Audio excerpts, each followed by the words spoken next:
지 고요한 연회장에 옷 찢어지는 소리가 섬뜩하게 울려 퍼집니다. 어머, 옷이 얼마나 사갔으면 종이처럼 찢어지니? 옛다. 이걸로 걸레나 샀었어? 남는 건 차비하고. 돈다발이 힘없이 바닥으로 떨어지고 35년 만에 나간 동창회는 순식간에 지옥으로 변했습니다.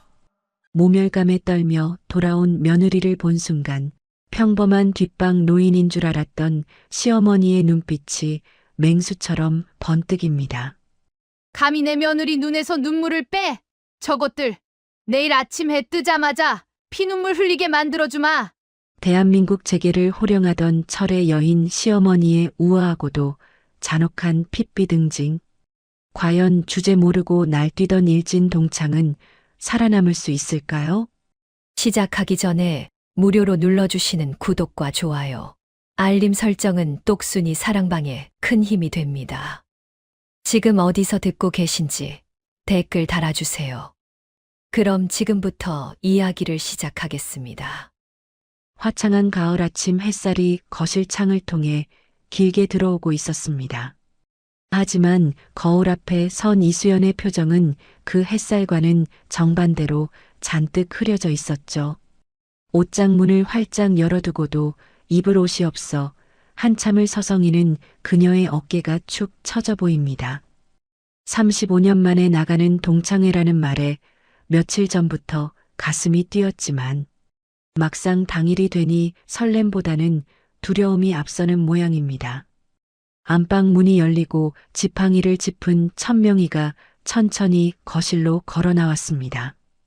백발을 곱게 뒤로 넘긴 그녀는 70대 후반이라는 나이가 믿기지 않을 만큼 꼿꼿한 자세를 유지하고 있었죠. 천명이가 며느리의 뒷모습을 보며 혀를 쯧쯧 찼습니다. 천명이가 지팡이로 바닥을 톡톡 두드리며 말했습니다. 거기서 뭐하고 있냐? 심리 밖에서도 한숨소리가 들리겠다. 이수연이 화들짝 놀라며 뒤를 돌아보았습니다. 아, 어머니. 깨셨어요? 죄송해요.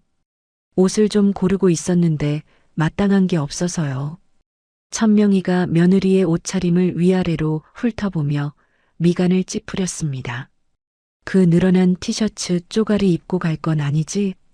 그러고 가면 내 남편 흉보는 게 아니라 시어미 욕먹이는 거야. 잠깐 따라오거라. 이수연이 엉거주춤하며 시어머니의 뒤를 따랐습니다. 천명이의 방 한쪽에 놓인 자개장 문이 열리자 은은한 나프탈렌 향과 함께 오래된 옷 냄새가 풍겨 나왔습니다. 천명이는 장롱 깊숙한 곳에서 하얀 무명천에 쌓인 옷 한 벌을 조심스럽게 꺼냈습니다. 천명이가 무명천을 벗기며 말했습니다. 이거 입고 가라. 내가 젊었을 때 아끼던 옷이다. 드러난 옷은 짙은 네이비색의 원피스였습니다. 얼핏 보기에는 유행이 지난 촌스러운 디자인처럼 보일 수도 있었지만 자세히 보면 원단의 결이 살아있고 바느질 땀 하나하나가 예사롭지 않은 기품이 흘렀죠. 하지만 패션에 대해 잘 모르는 이수연의 눈에는 그저 시어머니가 입던 헌 옷으로만 보였습니다. 이수연이 난처한 표정으로 머뭇거리며 대답했습니다. 어머니, 이건 너무 귀한 옷 같은데 제가 입어도 될까요? 그리고 요즘 스타일이랑 좀 안 맞는 것 같기도 하고요. 천명이가 옷을 며느리의 가슴팍에 탁 안겨주며 단호하게 말했습니다. 잔말 말고 입어. 요즘 것들이 입는 천조가리랑은 차원이 다른 거야. 기죽지 말고 당당하게 어깨 펴고 다녀와. 알겠니? 사실 그 옷은 40년 전 천명이가 이탈리아 출장길에 현지 장인에게 부탁해 맞춘 세상에 단 한 벌뿐인 명품이었습니다. 돈으로 가치를 매길 수 없는 옷이었지만 천명이는 그런 내색을 전혀 하지 않았습니다. 며느리가 부담스러워할까봐 일부러 퉁명스럽게 말한 것이죠. 이수연은 시어머니의 성화에 못 이겨 원피스를 갈아입었습니다. 거울 속에 비친 자신의 모습이 어색했지만 몸에 감기는 원단의 촉감만큼은 부드럽고 따뜻했습니다. 오후 2시 호텔 연회장은 이미 동창들로 북적이고 있었습니다. 화려한 샹들리에 아래서 알록달록한 드레스를 입은 중년 여성들이 삼삼오오 모여 웃음꽃을 피우고 있었죠. 입구에 들어선 이수연은 압도적인 분위기에 눌려 잠시 주춤했습니다. 친구들의 손목과 목에는 번쩍이는 보석들이 감겨 있었고 테이블 위에는 명품 가방들이 줄지어 놓여 있었습니다. 이수연이 구석진 테이블을 찾아 조용히 앉으려는데 연회장 문이 벌컥 열리며 요란한 목소리가 들려왔습니다.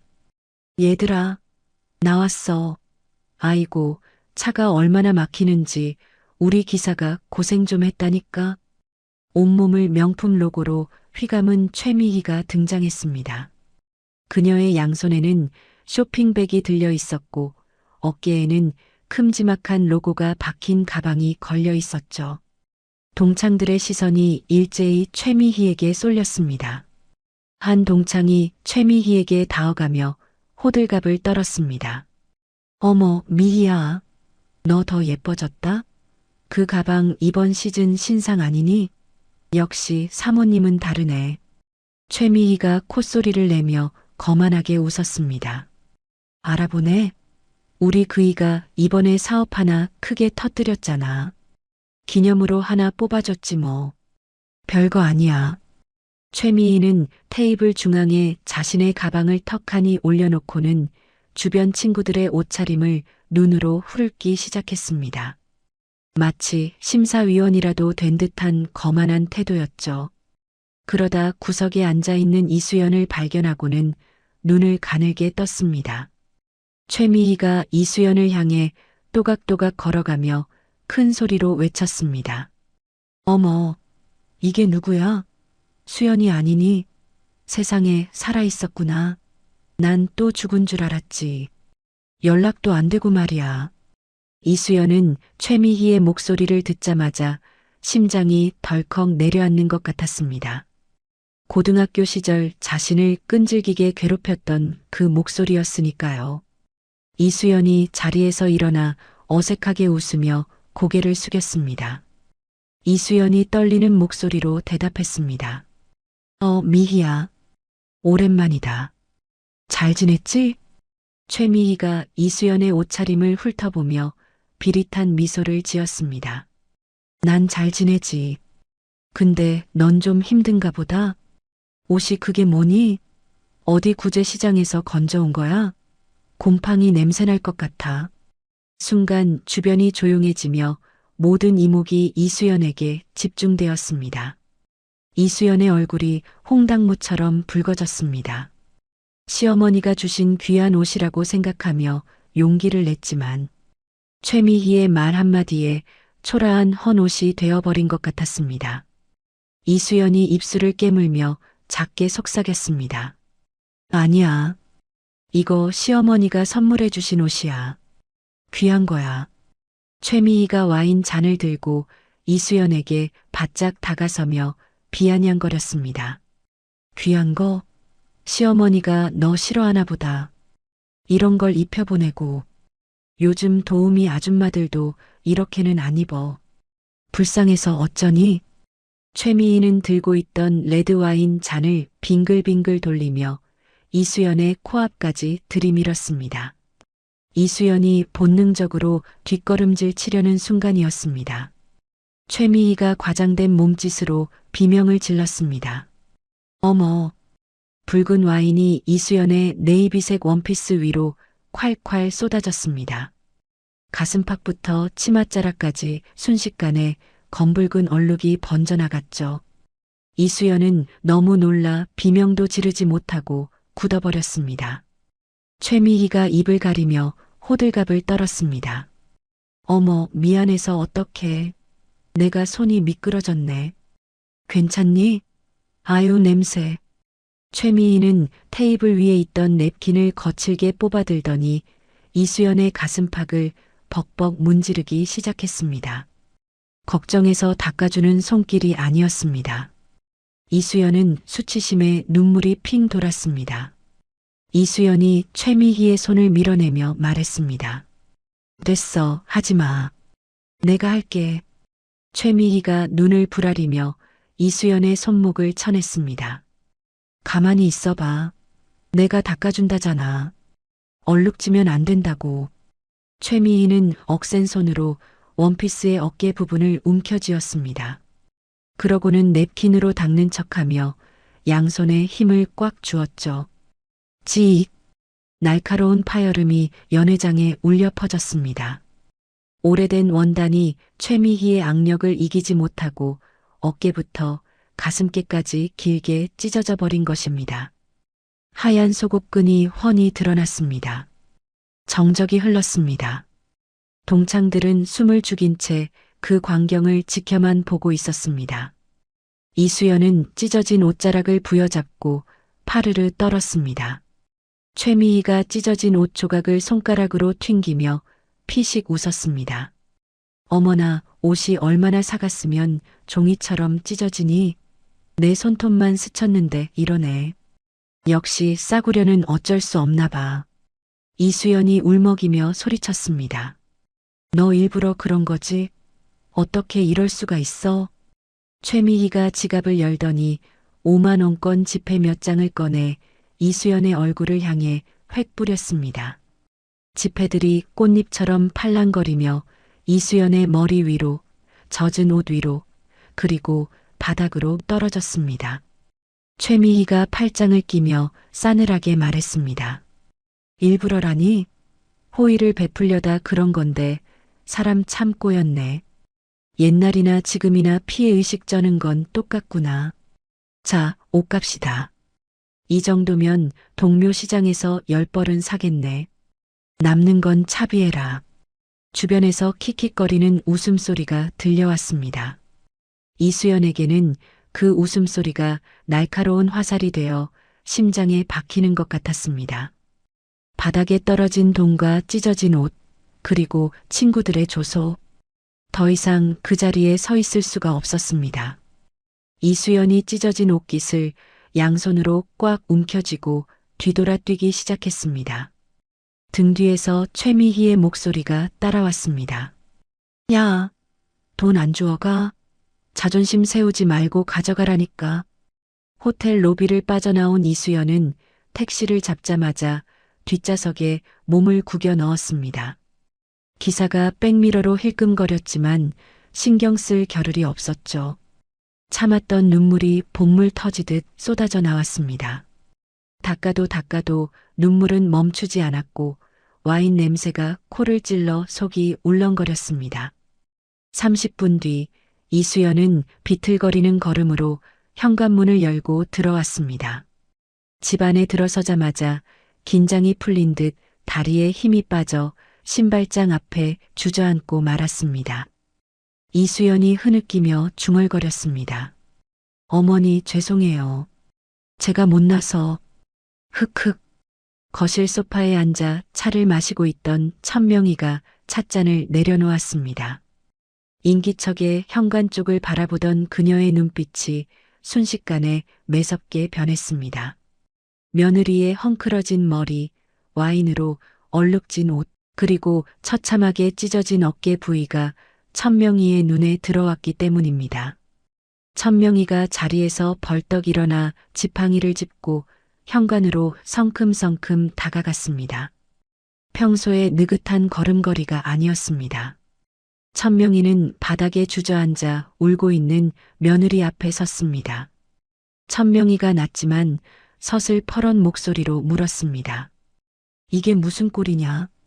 누가 이랬어? 이수연이 고개를 들지 못한 채 울음 섞인 목소리로 대답했습니다. 죄송해요, 어머니. 제가 조심했어야 했는데 친구가 실수로 옷을 다 망가뜨렸어요. 귀한 옷인데. 흑흑. 천명희는 며느리의 어깨에 손을 얹으려다 멈칫했습니다. 찢어진 원단 사이로 드러난 며느리의 살같이 빨갛게 부어올라 있었기 때문입니다. 그건 단순한 실수가 아니었습니다. 명백한 악의가 담긴 폭력의 흔적이었죠. 천명희는 자신이 평생을 아끼다 물려준 추억과 자부심이 담긴 옷이 걸레 조각처럼 찢겨 있는 것을 보며 피가 거꾸로 솟는 기분을 느꼈습니다. 하지만 천명희는 소리를 지르는 대신 차갑게 가라앉은 눈으로 며느리를 내려다보았습니다. 그녀의 손이 지팡이 손잡이를 부러질 듯 꽉 움켜쥐었습니다. 천명희가 며느리의 손을 잡아 일으키며 말했습니다. 일어나라. 방에 들어가서 씻고 나와. 그 옷은 벗어서 거실에 두고. 이수연이 비틀거으며 일어나 방으로 들어갔습니다. 닫힌 방문 너머로 억눌린 울음소리가 새어나왔습니다. 천명희는 거실 바닥에 덩그러니 놓인 찢어진 원피스를 집어들었습니다. 와인 냄새와 함께 며느리의 눈물 자국이 배어 있었습니다. 천명희는 옷을 소파 위에 펼쳐놓고 한참을 바라보았습니다. 찢어진 단면이 마치 며느리의 난도질당한 마음처럼 너덜거리고 있었습니다. 천명희의 입가에 싸늘한 미소가 스쳤습니다. 그것은 사냥감을 앞둔 맹수의 표정이었습니다. 천명희가 낮은 목소리로 음조렸습니다. 감히 내 며느리를 건드려? 어떤 년인지 몰라도 오늘 밤 다리 뻗고 자긴 글렀다. 거실의 공기가 차갑게 얼어붙고 있었습니다. 천명희는 전화기를 들어 비서실장의 번호를 꾹꾹 눌렀습니다.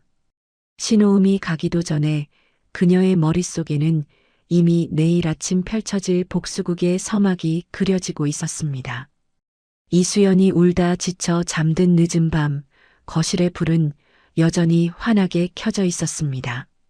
소파에 앉은 천명희는 테이블 위에 놓인 찢어진 네이비색 원피스를 하염없이 어루만지고 있었죠. 거친 손길에 뜯겨나간 올들이 마치 며느리의 상처 입은 마음 같아 천명희의 가슴 한구석이 욱신거렸습니다. 그녀는 70평생 수많은 적들과 싸워 이겨왔지만 내 식구가 당한 꼴을 보고 이토록 피가 거꾸로 솟는 기분은 처음이었습니다. 천명희가 휴대전화를 들어 단축번호 1번을 꾹 눌렀습니다. 신호음이 두어 번 울리기도 전에 상대방이 전화를 받았습니다. 40년을 그림자처럼 보좌해온 비서실장 박인수였습니다. 천명희가 낮지만 뼈가 있는 목소리로 지시했습니다. 박 실장, 자나? 지금 당장 정보팀 깨워서 알아볼 게 있어. 내 며느리 눈에서 눈물 나게 한 놈들, 내일 아침 해 뜨자마자 피눈물 흘리게 만들어. 수화기 넘어 박 실장이 침착하게 대답했습니다. 네, 회장님. 대상은 누구입니까?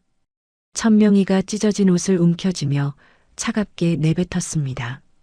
최미희라는 여자와 그 남편 김석훈이야. 대진유통이라는 회사를 운영한다더군. 우리 그룹 하청업체 명단에 있는지부터 확인해. 그리고 그놈들 숨통을 어떻게 조여야 가장 고통스러울지 아주 상세한 계획표를 짜서 아침 식탁에 올려놔. 전화를 끄는 천명희의 눈빛이 어둠 속에서 형형하게 빛났습니다. 그녀는 찢어진 원피스를 곱게 개어 무명천에 다시 싸놓고는 지팡이를 짚고 일어섰습니다. 다음 날 아침 9시 대진유통 사장실 문이 쾅 하고 열렸습니다. 술이 덜 깬 김석훈이 붉게 충혈된 눈을 비비며 들어왔죠. 그는 어제 아내 최미희가 동창회에서 길을 펴고 왔다며 기분이 좋아 마신 술 때문에 머리가 깨질 듯 아팠습니다. 김석훈이 비서를 향해 소리를 질렀습니다. 미스 김, 꿀물 좀 타와. 아우, 속 쓰려. 김석훈이 의자에 털썩 주저앉아 넥타이를 느슨하게 풀었습니다. 그때 책상 위에 놓인 유선 전화기가 요란하게 울려댔습니다.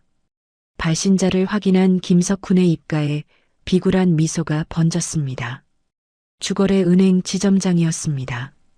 김석훈이 수화기를 두 손으로 공손히 받으며 말했습니다. 아이고, 지점장님. 안 그래도 제가 점심이나 한번 모시려고 했는데 말입니다. 하지만 수화기 너머에서 들려오는 목소리는 김석훈의 예상과 전혀 달랐습니다. 지점장의 목소리는 냉랭하다 못해 살벌하기까지 했죠. 김석훈의 표정이 순식간에 굳어졌습니다. 김석훈이 당황하여 말을 더듬었습니다. 네, 그게 무슨 말씀이십니까? 대출 만기 연장이 안 된다니요? 어제까지만 해도 긍정적으로 검토하신다고. 상대방은 더 이상 긴 말이 필요 없다는 듯 단호하게 통보했습니다. 오늘 내로 원금의 30%를 상환하지 않으면 즉시 가압류 절차에 들어가겠다는 말이었습니다. 김석훈이 자리에서 벌떡 일어나 소리쳤습니다. 아니, 지점장님, 갑자기 이러시는 법이 어디 있습니까? 우리 회사가 지금 자금 사정이 얼마나 좋은데. 여보세요? 여보세요? 뚜뚜거리는 신호음만이 끊어진 전화를 대신했습니다. 김석훈이 수화기를 전화기에 거칠게 내동댕이 쳤습니다. 이게 무슨 날벼락인가 싶어 멍하니 서 있는데 사장실 문이 다시 한번 열리며 격리부장이 사색이 된 얼굴로 뛰어들어왔습니다. 격리부장이 숨을 헐떡이며 보고했습니다. 사장님, 큰일 났습니다. 국세청에서 세무조사 사전 통지서가 날아왔습니다. 그리고 지금 주요 납품처들에서 일방적으로 계약 보류 통보가 오고 있습니다. 물건을 싣고 나간 트럭들도 다시 회사로 돌아오고 있답니다. 김석훈이 믿을 수 없다는 듯 눈을 크게 떴습니다. 뭐? 국세청? 납품 보류? 너 지금 장난해? 격리부장이 울상을 지으며 대답했습니다. 장난 아닙니다. 저도 영문을 모르겠습니다. 갑자기 모든 거래처가 약속이라도 한 듯이 김석훈은 다리에 힘이 풀려 의자에 주저앉고 말았습니다. 식은땀이 등줄기를 타고 흘러내렸습니다. 어제까지만 해도 세상 무서울 게 없었는데 하루아침에 회사가 공중분해될 위기에 처한 것입니다. 그는 떨리는 손으로 담배를 꺼내 물었지만 라이터를 켤 수조차 없었습니다. 같은 시각 백화점 VIP 라운지 입구에서는 또 다른 소동이 벌어지고 있었습니다. 최미희가 잔뜩 화가 난 얼굴로 직원에게 삿대질을 해대고 있었죠. 그녀는 어제 동창회에서 수연을 짓밟아준 쾌감에 젖어 오늘은 친구들에게 커피나 한 잔 사며 무용담을 늘어놓을 작정이었습니다. 최미희가 직원의 가슴팍을 핸드백으로 툭툭 치며 따졌습니다. 이게 미쳤나? 내가 누군지 몰라? 나 여기 다이아몬드 회원이야. 어제도 내가 여기서 가방을 샀는데 못 들어가다니 그게 무슨 소리야? 단정한 유니폼을 입은 직원이 고개를 숙였지만 그녀의 태도는 단호했습니다. 죄송합니다, 고객님. 오늘 본사에서 내려온 지침에 따라 고객님의 등급이 조정되었습니다. 현재 등급으로는 라운지 이용이 불가능하십니다. 최미희가 기가 막힌다는 듯 코웃음을 쳤습니다. 등급 조정? 내가 쓴 돈이 얼마인데. 등급이 떨어져? 너 내가 컴플레인 걸면 여기서 바로 잘리는 거 몰라? 당장 매니저 나오라고 해. 주변을 지나던 쇼핑객들이 웅성거리며 쳐다보았지만 최미희는 아랑곳하지 않았습니다. 그때 안쪽에서 매니저가 급히 걸어 나왔습니다. 최미희는 구세주라도 만난 듯 반가운 표정을 지었습니다. 최미희가 매니저에게 다가가며 말했습니다. 어머, 매니저님. 교육 좀 똑바로 시키세요. 얘가 나를 못 들어가게 하잖아. 하지만 매니저의 반응은 차가웠습니다.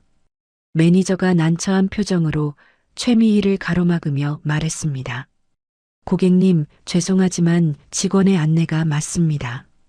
본사 법무팀에서 고객님의 회원 자격을 재심사 중이라 당분간 라운지 입장은 물론이고 백화점 내편의 시설 이용도 제한됩니다. 돌아가 주시죠. 최미희의 얼굴이 불그락푸르락해졌습니다. 친구들과 만나기로 약속까지 했는데 문전박대를 당하다니 이보다 더한 망신은 없었습니다. 최미희가 바닥에 침을 퇴뱉으며 소리쳤습니다. 더러워서 안 간다, 안 가. 내가 돈이 없지 가오가 없니? 다시는 여기 오나 봐라. 최미희는 도망치듯 백화점을 빠져나왔습니다.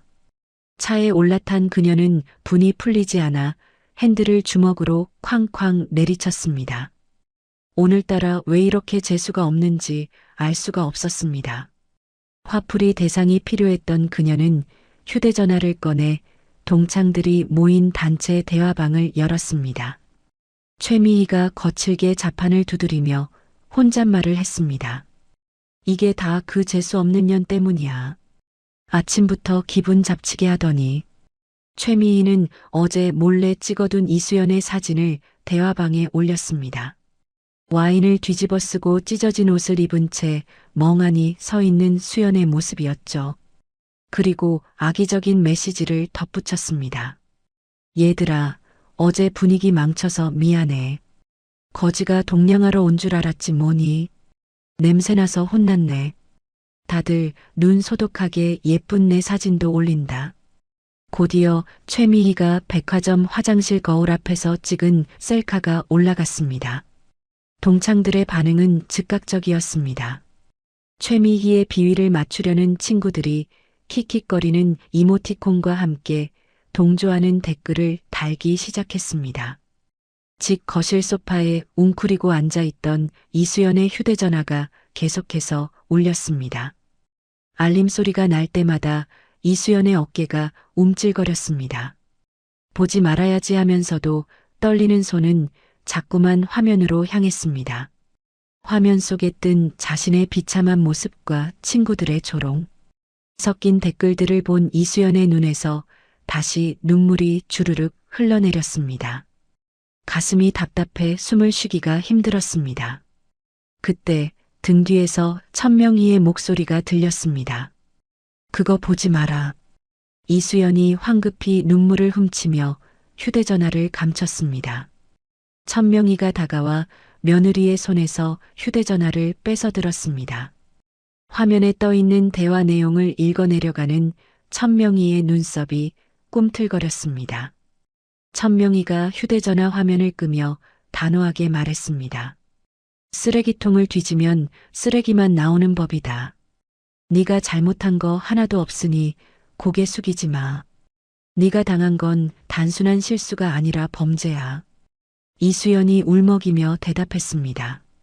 그래도 친구들인데 제가 너무 못나서 무시당하는 것 같아요.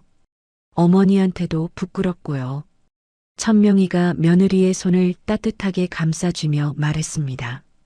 못난 건 그들이지 네가 아니다. 남의 눈에 눈물 나게 하면 제 눈에는 피눈물이 난다는 걸 모르는 무식한 것들이야. 내가 그 진리를 가르쳐 줄 테니 넌 맘 편히 먹고 있어. 천명희는 비서실장이 아침에 가져다 준 서류 봉투를 떠올렸습니다. 그 안에는 김석훈의 회사가 저지른 납품 비리와 횡령 증거들이 빼곡히 담겨 있었죠. 그리고 김석훈이 그토록 원하던 재계약 건이 오늘 결제 라인에 올라와 있다는 것도 알고 있었습니다. 천명희가 자리에서 일어나며 혼잣말처럼 중얼거렸습니다. 이제 미끼를 던질 때가 됐군. 오후 3시 난장판이 된 김석훈의 사무실로 퀵서비스 기사가 들어왔습니다. 김석훈은 빚쟁이가 보낸 독촉장일까봐 잔뜩 겁을 먹고 서류 봉투를 받아들었습니다. 하지만 봉투 겉면에는 금박으로 장식된 고급스러운 로고가 박혀 있었죠. 김석훈이 떨리는 손으로 봉투를 뜯었습니다. 안에서 나온 것은 최고급 종이에 인쇄된 초대장이었습니다.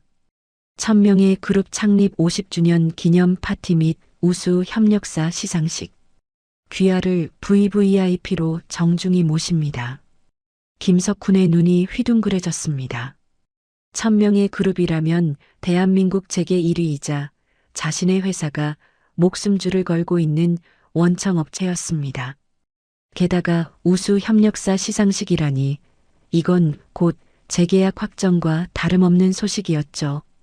김석훈이 초대장을 들고 덩실덩실 춤을 추며 소리쳤습니다. 미스 김, 이것 봐.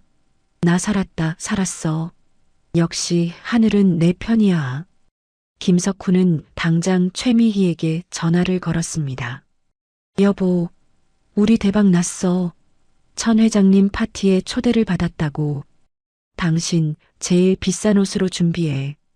이번에 가서 눈도장 확실히 찍어야 하니까. 전화를 받은 최미희 역시 백화점에서의 수모를 단번에 잊고 환호성을 질렀습니다. 그 초대장이 지옥으로 가는 급행 티켓이라는 사실은 꿈에도 모른 채 부부는 다가올 파티 생각에 들떠 샴페인을 터뜨릴 준비를 하고 있었습니다. 그 시각 천명희는 서재 창가에 서서 붉게 물드는 저녁 노을을 바라보며 싸늘하게 웃고 있었습니다. 그녀의 손에는 김석훈이 보낸 감사 문자가 띄워진 휴대전화가 들려 있었죠. 천명희가 낮은 목소리로 은조렸습니다. 그래, 실컷 웃어더라. 그 웃음이 비명으로 바뀌는 건 순식간일 테니까. 며칠 뒤 서울 강남의 한 고급 드레스 대여숍은 아침부터 최미희의 짜증 섞인 목소리로 시끄러웠습니다. 그녀는 빗독촉 전화를 피해 휴대전화 전원을 꺼두고는 마치 세상의 여왕이라도 된 듯 거울 앞에서 포즈를 취하고 있었죠. 최미희가 직원을 향해 손을 휘저으며 소리쳤습니다. 아니, 이거 말고 더 화려한 거 없어? 천명희 회장님 파티라니까? 거기서 내가 제일 튀어야 한다고. 직원이 난처한 표정으로 옷걸이를 뒤적이며 대답했습니다. 사모님, 이게 이번 시즌 신상이고 제일 고가 라인입니다. 대여료만 1,000만 원이 넘는데요. 최미희가 콧방귀를 뀌며 목에 걸린 다이아몬드 목걸이를 만지작거렸습니다. 돈이 문제야? 우리 남편이 이번에 그 그룹이랑 독점 계약을 따냈다고. 1,000만 원이 대수니? 더 반짝거리는 걸로 가져와 봐. 최미희는 사채업자에게 빌린 돈으로 치장하고 있다는 사실을 애써 외면하고 있었습니다. 그녀의 머릿속에는 오직 파티장에서 동창들에게 떵떵거릴 생각뿐이었죠. 며칠 전 백화점에서 당한 수모를 갚아주려면 누구보다 화려해야 했습니다. 같은 시각 김석훈은 렌터카 업체에서 최고급 리무진을 계약하고 있었습니다. 회사 자금 사정이 바닥을 쳤지만 그는 이 파티가 인생 역전의 기회라고 굳게 믿고 있었죠. 김석훈이 차 키를 받아들며 거만하게 말했습니다. 기사 포함해서 제일 비싼 걸로 해줘요. VVIP 행사에 타고 갈 거니까 흠집 하나 없는 걸로. 김석훈은 차 문을 열어젖히며 회심의 미소를 지었습니다. 이 차를 타고 파티장에 들어서는 순간 빚쟁이들도 감히 자신을 건드리지 못할 것이라 착각하고 있었던 것입니다. 한편 천명희는 이수연을 데리고 서울 북촌의 한적한 골목길에 있는 낡은 한옥을 찾았습니다. 간판도 없이 작은 문패만 걸려 있는 곳이었지만 마당에는 정갈한 기운이 감돌고 있었죠. 이수연이 주위를 두리번거리며 물었습니다. 어머니, 여긴 어디예요? 아시는 분 댁인가요? 천명희가 지팡이로 마당의 대도를 가리키며 대답했습니다. 내 오랜 친구이자 대한민국 최고의 바느질 장인이 있는 곳이다. 들어가자. 미닫이 문이 열리고 하얀 한복을 입은 노인이 반갑게 맞이했습니다. 방 안에는 은은한 다리미 향과 함께 형형색색의 실타래들이 벽면을 가득 채우고 있었죠. 장인이 웃으며 천명희의 손을 잡았습니다. 오랜만일세. 부탁한 건 준비해뒀네. 장인은 자개장 위에서 비단 보자기에 쌓인 옷을 조심스럽게 꺼내 펼쳤습니다. 이수연은 눈을 크게 떴습니다. 그것은 며칠 전 최미희가 찢어버렸던 그 네이비색 원피스였습니다. 하지만 옷은 이전과는 완전히 다른 모습으로 변해 있었습니다. 이수연이 입을 다물지 못한 채 탄성을 질렀습니다. 아, 이게 정말 제 옷인가요? 찢겨나갔던 어깨와 가슴 부분에는 흉터 대신 황금색 실로 수놓아진 화려한 꽃넝쿨이 자리 잡고 있었습니다. 찢어진 틈을 메운 금실은 조명을 받아 영롱하게 빛났고 짙은 네이비색 원단과 어우러져 고혹적인 분위기를 자아냈습니다. 상처를 숨기는 것이 아니라 오히려 드러내어 예술로 승화시킨 것이었죠. 천명이가 며느리의 어깨를 감싸며 부드럽게 말했습니다. 이걸 금사복원이라고 한다. 찢어진 곳을 금으로 메워서 더 단단하고 아름답게 만드는 기술이지. 이수연이 떨리는 손으로 옷의 자수를 어루만지며 대답했습니다. 너무 아름다워요. 찢어졌던 옷이라고는 믿기지가 않아요. 천명이가 이수연의 눈을 똑바로 바라보며 힘주어 말했습니다. 사람도 마찬가지다. 상처받았다고 숨지 마라. 그 상처를 딛고 일어서면 누구보다 빛나는 사람이 될 수 있어. 오늘 밤 이 옷이 너에게 갑옷이 되어줄 게다. 이수연은 시어머니의 깊은 뜻을 깨닫고 눈시울이 붉어졌습니다. 더 이상 최미희가 두렵지 않았습니다. 이 옷을 입고 당당하게 세상 앞에 서고 싶다는 용기가 샘솟았습니다. 파티 당일 저녁 도심의 특급 호텔 앞은 고급 승용차들의 행렬로 장사진을 이루고 있었습니다. 입구에는 레드카펫이 깔려 있었고 수많은 기자와 정재계 인사들이 북적였습니다. 그때 검은색 대형 리무진 한 대가 미끄러지듯 멈춰 섰습니다. 문이 열리고 턱시도를 입은 김석훈과 금빛 비즈가 박힌 드레스를 입은 최미희가 내렸습니다. 최미희가 선글라스를 머리에 얹으며 호들갑을 떨었습니다. 여보, 여기 분위기 좀 봐. 진짜 대단하다. 우리 진짜 성공했나 봐. 김석훈이 헛기침을 하며 옷매무새를 다듬었습니다. 촌스럽게 두리번거리지 마. 우린 여기 초대받은 귀빈이라고. 어깨 펴. 두 사람은 거만한 표정으로 레드카펫을 밟으며 입장했습니다. 주변 사람들의 시선이 자신들의 화려한 겉모습에 쏠린다고 착각하며 카메라 셔터 소리에 맞춰 손을 흔들기도 했습니다. 사실 기자들은 그들 뒤에 오는 유명 연예인을 찍고 있었는데 말이죠. 파티장 안은 웅장한 오케스트라 연주와 함께 샴페인 잔 부딪히는 소리로 가득했습니다. 김석훈은 아는 체 아는 사람들에게 명함을 돌리느라 바빴고 최미희는 한 손에 샴페인 잔을 들고 귀부인들 틈에 끼어들 기회를 엿보고 있었습니다. 최미희가 옆에 있던 김석훈의 옆구리를 찌르며 속삭였습니다. 여보, 저기 봐. 저 사람 뉴스에 나오는 국회의원 아니야? 가서 인사라도 좀 해봐. 김석훈이 땀을 닦으며 대답했습니다. 아유, 기다려봐. 천 회장님 나오시면 그때 자연스럽게 인사드려야지. 지금은 폼 좀 잡고 있어. 그때 파티장 입구 쪽이 술렁거리기 시작했습니다. 사람들의 시선이 일제히 한 곳으로 쏠렸습니다. 와, 저 사람 누구야? 배우인가? 옷 좀 봐. 저런 디자인은 처음 보는데? 사람들의 웅성거림 속에 이수연이 천천히 걸어 들어오고 있었습니다. 금사자수가 놓인 네이비색 원피스는 화려한 조명 아래서 신비로운 빛을 발했고 단아하게 올린 머리와 꼿꼿한 자세는 마치 왕실의 여인 같은 기품을 뿜어내고 있었습니다. 그녀의 곁에는 수행원들이 거리를 두고 따르고 있어 접근하기 힘든 아우라를 풍겼습니다. 최미희도 샴페인을 마시다 말고 멍하니 그녀를 바라보았습니다. 너무나 달라진 모습에 감히 이수연이라고는 상상도 하지 못한 채 그저 부러움 섞인 눈빛으로 쳐다볼 뿐이었죠. 최미희가 입을 삐죽거리며 혼잣말을 했습니다. 쳇, 누구길래 저렇게 유세야? 옷은 좀 특이하네. 어디 명품인가? 최미희는 자신의 대여 드레스가 초라하게 느껴질 만큼 압도적인 수연의 자태에 묘한 질투심을 느꼈습니다. 수연은 긴장된 표정이었지만 시어머니가 해주신 말을 되새기며 한 걸음 한 걸음 당당하게 내디뎠습니다. 김석훈이 최미희의 팔을 잡아 끌며 말했습니다. 여보, 저 여자분 보통 분이 아닌 것 같아.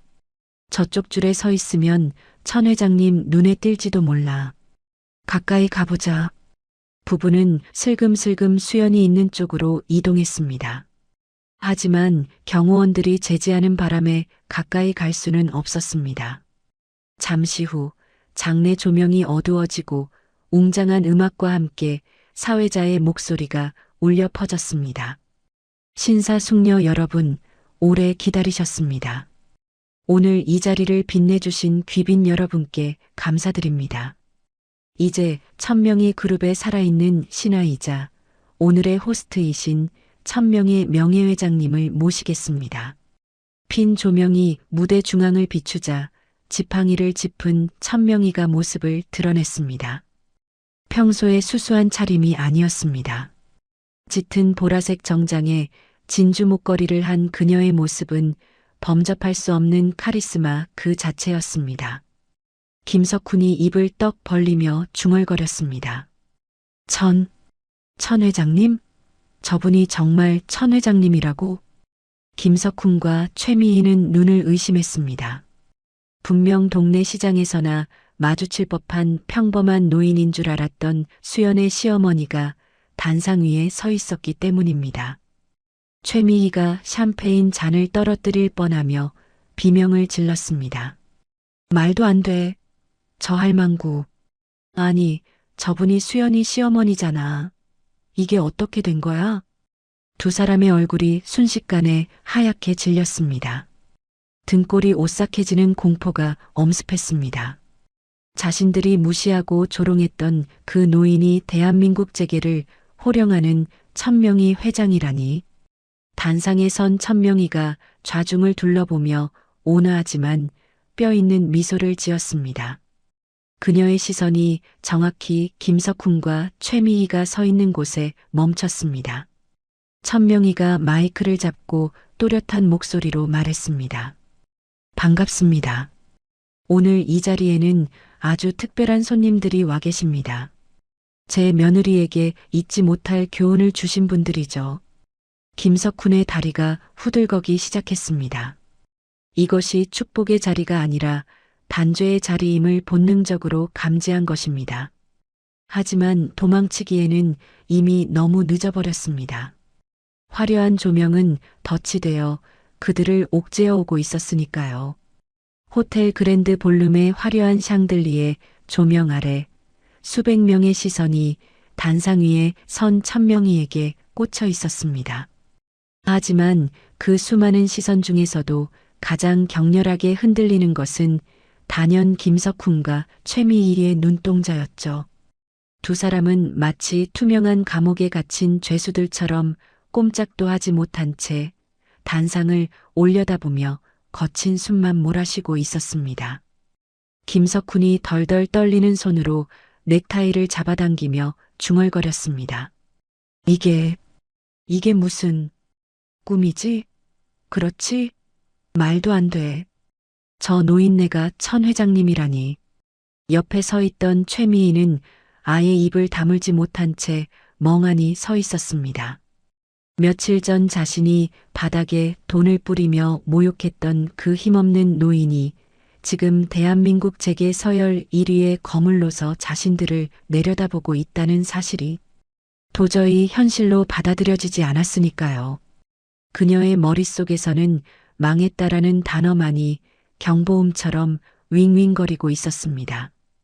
단상에 선 천명희가 마이크를 잡고 좌중을 향해 여유로운 미소를 지어 보였습니다. 그녀의 눈빛은 온화해 보였지만 그 속에 담긴 서슬퍼런 칼날은 정확히 김석훈 부부를 겨냥하고 있었죠. 천명희가 차분하고 힘있는 목소리로 말했습니다. 여러분, 오늘 저는 아주 기쁜 마음으로 이 자리에 섰습니다. 우리 그룹이 지난 50년간 걸어온 길을 자축하는 자리이기도 하지만 무엇보다 제 남은 생을 걸고 키워낸 그리고 앞으로 우리 재단을 이끌어갈 제 유일한 후계자를 여러분께 소개하는 날이기 때문입니다. 장래가 술렁이기 시작했습니다. 그동안 1000명의 회장의 후계 구도에 대해서는 수많은 추측이 난무했지만 단 한 번도 공식적으로 언급된 적이 없었기 때문입니다. 기자들이 플래시를 터뜨릴 준비를 하며 카메라 렌즈를 단상으로 고정했습니다. 천명희가 무대 오른쪽을 향해 손을 뻗으며 외쳤습니다. 나오시지요. 제 자랑스러운 며느리이자 천명재단의 차기 이사장인 이수연님입니다. 웅장한 오케스트라의 선율이 울려 퍼지고 스포트라이트가 무대 입구를 비췄습니다. 그리고 그 빛 속에서 이수연이 천천히 걸어 나왔습니다. 사람들의 입에서 탄성이 터져 나왔습니다. 와, 정말 아름답다. 저 드레스 좀 봐. 마치 예술작품 같잖아. 이수연이 입고 있는 네이비색 원피스는 조명을 받을 때마다 황금빛 자수가 물결치듯 반짝였습니다. 며칠 전 최미희가 찢어놓았던 흉터는 온데간데였고 그 자리에 피어난 금빛 꽃넝쿨이 이수연의 얼굴을 더욱 고귀하게 밝혀주고 있었죠. 수연은 긴장으로 심장이 터질 것 같았지만 시어머니가 가르쳐준 대로 허리를 꼿꼿이 세우고 당당하게 걸음을 옮겼습니다. 그 모습을 본 최미희의 다리가 풀려 휘청거렸습니다. 옆에 있던 김석훈이 급히 아내의 팔을 잡지 않았다면 그대로 바닥에 주저앉았을지도 모를 정도였죠. 최미희가 파랗게 질린 입술로 더듬거렸습니다. 저 옷, 내가 찢은 건데. 분명히 걸레 조각이 됐었는데. 김석훈이 아내의 팔을 으스러져라 쥐며 씩씩거렸습니다. 닥쳐. 지금 옷이 문제야? 네가 건드린 사람이 천 회장 며느리라고. 우린 다 죽었어. 이 멍청한 여편네야. 이수연이 천명희의 옆에 서자 두 여인의 모습은 마치 한 폭의 그림처럼 조화를 이루었습니다. 노련한 제왕과 새로운 여왕의 만남 같았죠. 천명희는 며느리의 손을 꼭 잡고 따뜻한 눈빛을 보냈습니다. 천명희가 마이크를 다시 잡고 청중을 향해 말했습니다. 제 며느리가 입고 있는 이 옷 참 아름답지 않습니까? 사실 이 옷에는 특별한 사연이 있습니다. 며칠 전 아주 몰상식한 사람의 손에 의해 이 옷이 갈기갈기 찢어지는 일이 있었습니다. 장내에 충격적인 침묵이 흘렀습니다. 사람들은 서로 얼굴을 마주보며 수군거리기 시작했습니다. 천 회장의 며느리에게 그런 짓을 한간 큰 사람이 도대체 누구냐는 표정들이었죠. 천명희가 말을 이었습니다. 하지만 그 덕분에 우리는 깨달았습니다. 상처는 흉터가 아니라 더 단단하고 아름다운 무늬가 될 수 있다는 것을요. 그래서 저는 오늘 이 귀한 깨달음을 준 분들에게 감사를 표하고 싶습니다. 천명희의 시선이 다시 한번 김석훈과 최미희를 향해 꽂혔습니다. 김석훈은 숨이 턱 막히는 기분을 느끼며 고개를 푹 숙였습니다. 쥐구멍이라도 있다면 당장이라도 숨고 싶은 심정이었습니다. 하지만 천명희는 그들을 놓아줄 생각이 전혀 없었습니다. 오늘 이 자리에 그 주인공들이 와 계십니다. 대진유통 김석훈 사장님, 그리고 최미희 여사님. 앞으로 나와주시겠습니까? 사회자가 당황하며 큐시트를 확인했지만 천명희의 즉흥적인 지시에 따를 수밖에 없었습니다. 스포트라이트가 관중석 구석에 숨어있던 김석훈 부부를 비췄습니다. 강렬한 빛에 노출된 두 사람의 얼굴은 공포와 당혹감으로 일그러져 있었습니다. 주변 사람들이 길을 터주며 두 사람을 쳐다보았습니다.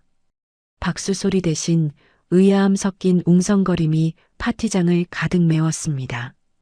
김석훈이 억지 미소를 지으며 비틀비틀 단상 쪽으로 걸어나갔습니다. 최미희는 마치 도살장에 끌려가는 소처럼 남편의 등에 떠밀려 발을 질질 끌며 따라갔죠. 단상 아래 도착한 두 사람은 감히 위를 쳐다보지도 못한 채 부들부들 떨고 있었습니다. 천명희가 우아하게 손짓하며 말했습니다. 올라오세요. 우리 그룹의 우수 협력사 후보이시지 않습니까? 김석훈이 네 발로 기어가듯 계단을 올라 단상에 섰습니다. 최미희도 하이힐 굽이 꺾이는 줄도 모르고 허겁지겁 뒤를 따랐습니다. 수백 명의 시선과 카메라 플래시가 두 사람에게 집중되었습니다. 하지만 그것은 영광의 빛이 아니라 공개 처형의 서치라이트였습니다. 천명희가 김석훈에게 마이크를 건네는 척하다가 다시 거두며 물었습니다. 김 사장님, 며칠 전에 제 며느리 옷을 찢어주신 분이 부인이시라죠? 덕분에 옷이 이렇게 훌륭하게 다시 태어났습니다. 수선비라도 넉넉히 주셨다고 들었는데 맞습니까? 김석훈이 땀을 비오듯 흘리며 허리를 90도로 숙였습니다. 회장님, 그게 죽을 죄를 지었습니다. 제 아내가 눈이 삐어서, 아니, 실수를 해서 그만. 천명희가 차갑게 말을 잘랐습니다. 실수라. 와인을 붓고 옷을 잡아 뜯은 게 실수입니까? 그리고 5만 원권 지폐를 사람 얼굴에 뿌린 것도 실수였고요. 그 말이 떨어지자마자 객석에서 뭐라고? 저 사람들 미친 거 아니야? 라는 비난 섞인 야유가 터져나왔습니다. 고상한 파티장의 분위기는 순식간에 성토대회장처럼 변했습니다. 최미희는 너무 놀라 숨도 제대로 쉬지 못하고 끄끄거렸습니다. 자신이 했던 행동 하나하나가 이렇게 공개적으로 까발려질 줄은 꿈에도 몰랐기 때문입니다. 그녀는 고개를 들어 이수연을 쳐다보았습니다. 수연은 무표정한 얼굴로 그녀를 내려다보고 있었습니다. 이수연이 한 걸음 앞으로 나와 마이크를 잡았습니다. 그녀의 목소리는 떨리지 않았습니다. 오히려 그 어느 때보다 단단하고 울림이 있었습니다. 이수연이 최미희를 똑바로 응시하며 말했습니다. 최미애 씨, 기억나니? 네가 나한테 그랬지. 돈 주면 다 되는 거 아니냐고. 낡은 옷 찢어진 게 뭐 대수냐고. 최미희가 입술을 달달 떨며 기어들어가는 목소리로 대답했습니다. 수연아, 내가 잘못했어. 난 정말 네가. 이수연이 최미희의 말을 끊으며 단호하게 쏘아붙였습니다. 네가 찢은 건 옷이 아니었어. 내 자존심이었고 우리 어머니의 추억이었어. 하지만 이제 알겠어. 품격은 돈으로 살 수 없다는 걸. 너는 온몸을 명품으로 감았어도 내 마음은 여전히 누더기라는 걸 말이야. 이수연의 사이다 같은 일갈에 객석에서 우레와 같은 박수가 터져나왔습니다. 최미희는 수치심에 얼굴이 홍당무처럼 붉어져 고개를 들 수 없었습니다. 화려한 드레스와 보석들도 지금 이 순간만큼은 그녀의 초라함을 가려주지 못했습니다. 천명희가 다시 마이크를 잡고 마무리 일격을 가했습니다. 김석훈 사장님, 사업가는 신용이 생명입니다. 가족 간속 하나 제대로 못하고 남에게 함부로 대하는 사람과 어떻게 100년 대계를 논하겠습니까? 대진유통과의 재계약건은 김석훈이 바닥에 무릎을 꿇으며 애원했습니다. 회장님, 제발 한 번만 봐주십시오. 시키는 건 뭐든지 하겠습니다. 제발 계약만은. 천명희가 싸늘한 눈빛으로 김석훈을 내려다보며 말했습니다. 내일 법무팀과 이야기하세요. 아, 참. 위약금과 손해배상 청구서도 곧 도착할 테니 준비 단단히 하시는 게 좋을 겁니다. 경호원, 이분들 모셔나가세요. 파티 물 흐르겠습니다. 대기하고 있던 건장한 경호원들이 단상으로 올라와 김석훈과 최미희의 양팔을 붙잡았습니다. 김석훈은 끌려나가면서도 회장님 하고 울부짖었고 최미희는 다리가 풀려 질질 끌려나가다시피 했습니다. 두 사람이 파티장 밖으로 쫓겨나자 장내에는 다시 평화가 찾아왔습니다. 하지만 분위기는 이전과는 확연히 달라져 있었습니다. 사람들은 천명의 회장의 무서움을 다시 한번 뼈저리게 느꼈고 동시에 이수연이라는 새로운 후계자의 강단 있는 모습에 깊은 인상을 받았습니다. 천명이가 며느리를 바라보며 작게 속삭였습니다. 잘했다. 아주 훌륭했어. 이수연이 시어머니를 마주보며 엷은 미소를 지었습니다. 감사해요, 어머니. 어머니 덕분이에요. 파티장 밖으로 쫓겨난 김석훈과 최미희는 차가운 밤 공기 속에 내동댕이 쳐졌습니다. 호텔 정문 앞 아스팔트 바닥에 주저앉은 두 사람의 몰골은 처참하기 그지없었습니다. 김석훈이 넥타이를 거칠게 풀어헤치며 최미희에게 소리를 질렀습니다. 야, 너 때문에 내 인생 다 망쳤어. 너 도대체 학교 다닐 때 무슨 짓을 하고 다닌 거야? 최미희가 헝클어진 머리를 감싸쥐며 울먹였습니다. 내가 알았냐고. 걔가 그렇게 될 줄 내가 어떻게 알아. 당신도 나한테 잘했다고 했잖아. 기 펴고 살라며. 김석훈이 손을 들어 최미희를 때릴 듯 위협하다가 허공에 주먹질을 해댔습니다. 아, 진짜 미치겠네. 내일 당장 회사 문 닫게 생겼는데 지금 그게 할 소리야? 너 당장 가서 수연이 바짓가랑이라도 잡고 빌어. 안 그러면 우리 다 죽는다고. 최미희는 바닥에 주저앉아 엉엉 울기 시작했습니다.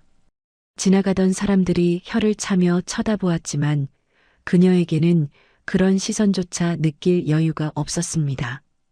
후회는 언제나 늦게 찾아오는 법이었습니다. 화려했던 금빛 드레스는 이제 흙바닥에 뒹구는 거적대기처럼 보일 뿐이었습니다. 그 시각 파티장 안에서는 이수연이 수많은 정재계 인사들의 축하를 받으며 건배 제의를 하고 있었습니다. 그녀의 손에 들린 샴페인 잔이 조명을 받아 영롱하게 빛났습니다. 이수연이 밝은 목소리로 외쳤습니다. 오늘 이 자리를 빌려 약속드립니다. 상처받은 이들을 외면하지 않고 더 단단하게 품어주는 재단을 만들겠습니다. 위하여, 위하여. 사람들의 함성과 함께 샴페인 잔 부딪히는 소리가 경쾌하게 울려 퍼졌습니다. 이수연은 창가에 비친 자신의 모습을 바라보았습니다. 더 이상 쭈그리고 앉아 울던 과거의 이수연은 없었습니다. 금실로 꿰맨 상처가 그녀를 지탱하는 가장 튼튼한 뼈대가 되어주고 있었으니까요. 천명이는 뒤에서 흐뭇한 표정으로 며느리를 지켜보고 있었습니다. 하지만 그녀의 머릿속에는 아직 끝나지 않은 계획이 남아 있었습니다. 공개적인 망신은 시작에 불과했습니다. 진짜 파멸은 이제부터 시작될 테니까요. 화려했던 파티가 끝나고 날이 밝았습니다. 하지만 김석훈에게 찾아온 아침은 희망찬 시작이 아니라 지옥의 개막이었습니다. 서울 외곽에 위치한 대진유통 사무실은 그야말로 아수라장이 되어 있었습니다. 파란 박스를 든 검찰 수사관들과 국세청 직원들이 들이닥쳐 서류란 서류는 모조리 쓸어 담고 있었으니까요. 김석훈이 수사관의 팔을 붙잡고 애원했습니다. 아니, 선생님, 이게 무슨 날벼락입니까? 저희가 뭘 그렇게 잘못했다고 압수수색까지 하십니까? 영장 있으세요? 네. 수사관이 김석훈의 손을 거칠게 뿌리치며 영장을 코앞에 들이밀었습니다. 여기 있습니다. 횡령, 배임, 탈세, 그리고 불공정 거래 혐의입니다. 김석훈 씨는 지금부터 회사 자산의 손끝 하나 댈 수 없습니다. 비키세요. 김석훈이 털썩 주저앉으며 넥타이를 잡아 뜯었습니다. 사무실 전화기는 빗발치는 독촉 전화로 쉴 새 없이 울려댔고 직원들은 짐을 챙겨 도망치듯 회사를 빠져나가고 있었습니다. 그때 팩스 기계에서 종이 한 장이 툭 떨어졌습니다. 천명의 그룹 법무팀에서 보낸 계약 해지 및 손해배상 청구 소송 통지서였습니다. 청구 금액란에 적힌 50억 원이라는 숫자를 본 김석훈의 눈이 뒤집혔습니다. 김석훈이 팩스 용지를 구겨 던지며 비명을 질렀습니다. 으악, 50억? 날 죽여라. 차라리 죽여. 이게 다 그 망할 여편네 때문이야. 김석훈은 책상 위에 있던 재떨이를 집어 던지며 분노를 폭발시켰습니다. 당장이라도 집으로 달려가 아내의 머리채를 잡고 싶었지만 수사관들의 감시 때문에 옴짝달싹할 수 없는 신세였습니다. 같은 시각 최미희는 으리으리한 거실 소파 구석에 몸을 웅크리고 앉아 벌벌 떨고 있었습니다. 텔레비전 뉴스에서는 대진유통 압수수색 소식이 속보로 흘러나오고 있었죠. 어제까지만 해도 세상을 다 가진 듯 거만했던 그녀의 모습은 온데간데 없고 헝클어진 머리에 초점 없는 눈동자만 남아 있었습니다. 최미희가 손톱을 물어뜯으며 중얼거렸습니다. 아니야. 이건 꿈이야. 내가 누군데. 내가 감히 누구한테 당해. 그 촌스러운 이수연 따위가. 현관문이 쾅쾅 울렸습니다. 빚쟁이들이 벌써 집까지 찾아온 모양이었습니다. 최미희는 비명을 지르며 귀를 막았습니다. 인터폰 화면에는 험상궂은 남자들이 문을 발로 차는 모습이 보였습니다. 최미희가 식탁 밑으로 기어들어가며 흐느꼈습니다. 잘못했어요. 제발 살려주세요. 남편이 시킨 거예요. 저는 아무것도 몰라요. 그녀는 끝까지 남 탓을 하며 현실을 부정하고 있었습니다. 그때 휴대전화가 울렸습니다. 발신자는 남편이었습니다. 최미희는 지푸라기라도 잡는 심정으로 전화를 받았습니다. 최미희가 떨리는 목소리로 물었습니다. 여보, 어떻게 된 거야? 집 앞에 사람들이 와서 문 부수려고 해. 나 무서워 죽겠어. 수화기 너머로 김석훈의 고함이 터져 나왔습니다. 야, 이 여편네야. 지금 무서운 게 대수야? 회사 다 날아갔어. 너 때문에 내 인생 종쳤다고. 당장 이혼 서류 도장 찍을 준비나 해. 위자료는커녕 땡전 한 푼도 못 줄 줄 알아. 전화가 뚝 끊어졌습니다. 최미희는 멍하니 휴대전화를 바라보았습니다. 남편마저 자신을 버리려 하고 있었습니다. 두려움은 순식간에 억울함으로 그리고 다시 맹렬한 분노로 바뀌었습니다. 최미희가 휴대전화를 바닥에 내동댕이 치며 소리쳤습니다. 이혼? 누구 마음대로. 내가 너 뒷바라지하느라 얼마나 고생했는데. 다 그년 때문이야. 이수연 그 여우 같은 년이 시어머니 등 뒤에 숨어서 나를 이렇게 만들었어. 최미희의 눈에 도끼가 서리기 시작했습니다. 그녀는 이대로 무너질 수 없었습니다. 자신이 당한 만큼, 아니 그 이상으로 갚아줘야 직성이 풀릴 것 같았습니다. 그녀는 깨진 휴대전화 액정을 문지르며 비릿한 미소를 지었습니다. 아직 그녀에게는 무기가 남아 있었으니까요. 바로 거짓말이라는 무기였습니다. 한편 천명희와 이수연은 도심이 내려다 보이는 호텔 스위트룸에서 평화로운 오후를 보내고 있었습니다. 테이블 위에는 향긋한 홍차와 달콤한 디저트가 놓여 있었고 창밖으로는 따사로운 햇살이 비치고 있었죠. 지옥 같은 하루를 보내고 있을 최미희 부부와는 정반대의 풍경이었습니다. 천명희가 찻잔을 내려놓으며 며느리를 바라보았습니다. 기분이 좀 어떠니? 속이 좀 시원해졌어? 이수연이 수줍게 웃으며 대답했습니다. 네, 어머니. 사실 아직도 실감이 잘 안 나요. 어제 그 많은 사람들 앞에서 제가 주인공이 되었다는 게 꿈만 같아요. 천명희가 며느리의 손등을 토닥이며 말했습니다. 꿈이 아니다. 넌 충분히 그럴 자격이 있어. 그동안 못난 시어미 모시느라 그리고 그 못된 친구한테 시달리느라 고생 많았다. 이제부터는 내 세상이야. 아무도 널 무시하지 못하게 내가 만들어줄 게다. 이수연의 눈시울이 붉어졌습니다. 지난 30년간 가슴속에 맺혀있던 응어리가 눈 녹듯 사라지는 기분이었습니다. 그녀는 이제 더 이상 과거에 위축된 이수연이 아니었습니다. 이수연이 눈물을 훔치며 다짐하듯 말했습니다. 감사해요, 어머니. 저 이제 더 이상 도망치지 않을게요. 어머니 며느리로서 그리고 재단 이사장으로서 당당하게 살게요.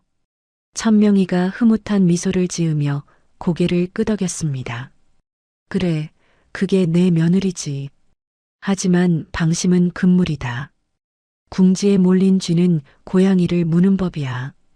저들이 순순히 물러나지는 않을 게다. 천명이의 예감은 틀리지 않았습니다. 그 시각 최미희는 집 근처 PC방 구석 자리에 앉아 있었습니다. 모자를 푹 눌러쓰고 마스크로 얼굴을 가린 채 키보드를 두드리는 손가락이 보이지 않을 정도로 빠르게 움직이고 있었죠. 최미희가 모니터를 노려보며 중얼거렸습니다. 네가 날 망신 줬지? 어디 한번 당해봐. 재벌가 며느리 갑질? 이거 터지면 너도 끝이야.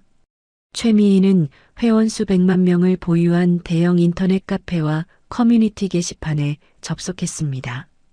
그리고 눈물로 호소합니다.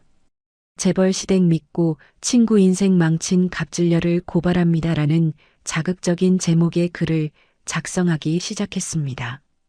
내용은 교묘하게 조작된 거짓말투성이었습니다. 최미희는 자신이 학창시절 이수연을 챙겨주던 착한 친구였는데 이수연이 재벌가에 시집간 뒤로 자신을 무시하고 하녀 취급했다고 적었습니다. 동창의 날이었습니다. 오랜만에 만난 반가움에 제가 먼저 다가갔죠. 그런데 그 친구는 제 옷차림이 촌스럽다며 비웃더군요. 그러더니 실수인 척 와인을 제 옷에 쏟고는 닦아주는 척하면서 제 옷을 찢어버렸습니다. 저는 너무 당황스럽고 수치스러워서 아무 말도 못했는데 그 친구는 돈 몇 푼 던져주며 이걸로 옷이나 사 입어라고 하더군요. 최미희는 사실관계를 정반대로 뒤집어 놓았습니다. 자신이 가해자였던 상황을 피해자인 것처럼 둔갑시킨 것이죠. 그리고 결정적으로 어제 파티장에서 찍힌 사진 한 장을 첨부했습니다. 단상 아래에서 김석훈과 최미희가 고개를 숙이고 있고 단상 위에서 이수연이 그들을 내려다보는 구도의 사진이었습니다. 최미희가 키득거리며 글을 이어 썼습니다. 어제는 그 친구 시어머니가 주최하는 파티에 불려갔습니다. 사과를 받을 줄 알았는데 수백 명 앞에서 저와 제 남편을 무릎 꿇리고 공개적인 망신을 주더군요. 감히 내 며느리 옷에 와인을 묻혀? 라며 협박까지 했습니다. 저희 남편 회사는 그 집안 말 한마디에 하루아침에 망하게 생겼습니다. 여러분, 돈 없고 힘없는 서민은 이렇게 당하고만 살아야 합니까? 글을 다 쓴 최미희는 등록 버튼을 눌렀습니다. 심장이 쿵쾅거렸습니다. 이 글이 퍼지면 이수연은 사회적으로 매장될 것이고 여론이 들끓으면 천명희 회장도 어쩔 수 없이 자신들과 합의를 볼 것이라는 얄팍한 계산이 깔려 있었습니다. 게시물이 올라가자마자 조회수가 폭발적으로 늘어났습니다. 재벌 갑질이라는 키워드는 사람들의 분노를 자극하기에 충분했으니까요. 댓글 알림이 쉴 새 없이 울리기 시작했습니다. 미친 거 아냐? 드라마에서나 보던 일이 진짜 있네. 저 여자 신상 털어야 하는 거 아님? 어디 구름 며느리래? 힘내세요. 유유 진짜 피가 거꾸로 솟네요. 청와대 청원 올립시다. 최미희는 모니터를 보며 회심의 미소를 지었습니다. 댓글 반응은 그녀의 예상보다 훨씬 뜨거웠습니다. 그녀는 내친김에 아이디를 바꿔가며 자작 댓글을 달기 시작했습니다. 저 그 동창회 현장에 있었는데요. 글쓴이님 말이 다 맞아요. 그 여자 진짜 악마 같았어요. 저 파티장 알바생인데 회장님이랑 며느리가 저 부부한테 소리 지르고 쫓아내는 거 봤습니다. 진짜 너무하다 싶었어요. 여론은 순식간에 최미희의 편으로 기울었습니다. 사람들은 진실을 확인하려 하지 않았습니다. 그저 분노할 대상이 필요했을 뿐이었죠. 최미희의 거짓말은 인터넷이라는 거대한 확성기를 타고 걷잡을 수 없이 퍼져나갔습니다. 호텔 룸에서 쉬고 있던 이수연의 휴대전화가 요란하게 울렸습니다. 모르는 번호였습니다. 이수연이 의아해하며 전화를 받았습니다. 이수연이 조심스럽게 물었습니다. 여보세요? 누구세요? 수화기 너머로 다급한 친구의 목소리가 들려왔습니다. 동창회 때 최미희의 눈치를 보느라 말도 제대로 못 걸었던 친구였습니다. 친구가 떨리는 목소리로 말했습니다. 수연아, 너 지금 인터넷 봤어? 큰일 났어. 최미의 그년이 맘카페에 글을 올렸는데 난리가 났어. 너 완전 마녀사냥 당하고 있다고. 이수연의 얼굴이 하얗게 질렸습니다. 무슨 소리야? 미희가 글을 올렸다니?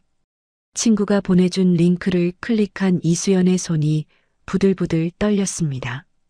화면 가득 채운 악성 댓글들과 자신의 얼굴이 모자이크 처리된 사진이 눈에 들어왔습니다. 갑질 며느리, 인성 쓰레기, 죽어라 같은 끔찍한 단어들이 비수처럼 꽂혔습니다. 이수연이 휴대전화를 떨어뜨리며 입을 틀어막았습니다. 어떻게 이럴 수가. 천명희가 며느리의 이상 행동을 감지하고 다가왔습니다. 왜 그러냐? 무슨 일이야? 이수연이 바닥에 떨어진 휴대전화를 가리키며 울먹였습니다. 어머니, 미희가 인터넷에 거짓말을 올렸어요. 사람들이 저보고 죽으래요. 제가 갑질을 했대요. 천명희가 휴대전화를 집어들어 게시물을 훑어보았습니다. 그녀의 미간이 깊게 패였습니다. 예상은 했지만 이토록 악랄하고 치졸한 방법을 쓸 줄은 몰랐던 것입니다. 하지만 천명희는 당황하지 않았습니다. 오히려 그녀의 눈빛은 더욱 차갑게 가라앉았습니다. 천명희가 비서실장에게 전화를 걸며 낮게 으르렁거렸습니다. 박 실장, 상황 파악했나? 지금 인터넷에 떠도는 글 당장 막지 말고 놔둬. 더 퍼지게 둬. 이수연이 놀란 눈으로 시어머니를 쳐다보았습니다.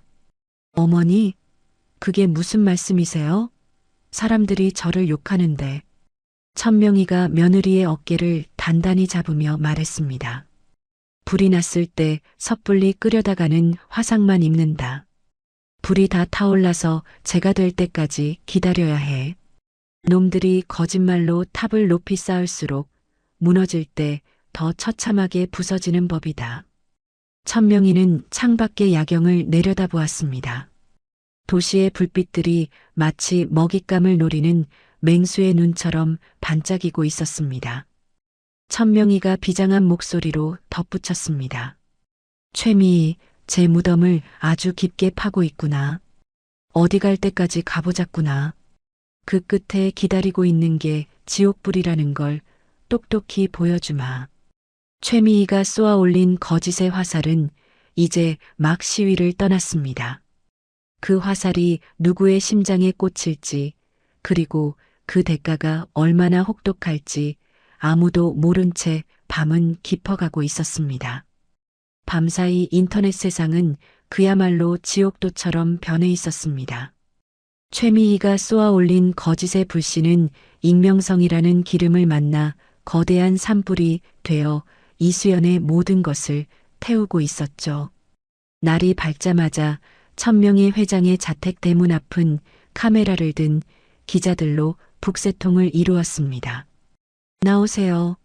갑질 논란에 대해 한 말씀 해주시죠. 피해자에게 사과하실 생각 없습니까?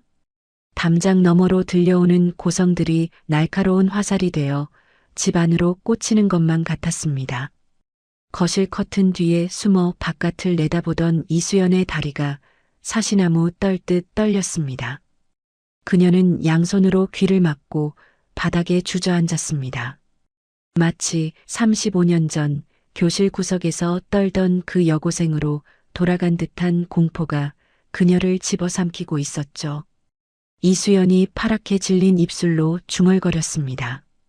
무서워요. 사람들이 다 저를 죽일 듯이 쳐다보고 있어요. 제가 뭘 그렇게 잘못했을까요?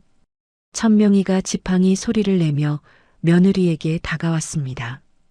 그녀는 굳게 닫힌 커튼을 한번 쳐다보고는 바닥에 앉은 며느리의 어깨를 단단히 감싸쥐었습니다. 천명이가 며느리의 눈을 맞추며 단호하게 말했습니다. 고개 들어라. 죄 지은 사람처럼 숨지 마. 저 밖에 있는 사람들은 진실을 보러 온 게 아니야. 그저 물어뜯을 먹잇감이 필요한 하이에나들일 뿐이다. 이수연이 눈물범벅이 된 얼굴로 시어머니를 올려다보았습니다. 하지만 어머니, 제 신상 정보가 다 털렸어요. 졸업 앨범 사진까지 돌아다니고 우리 재단료까지.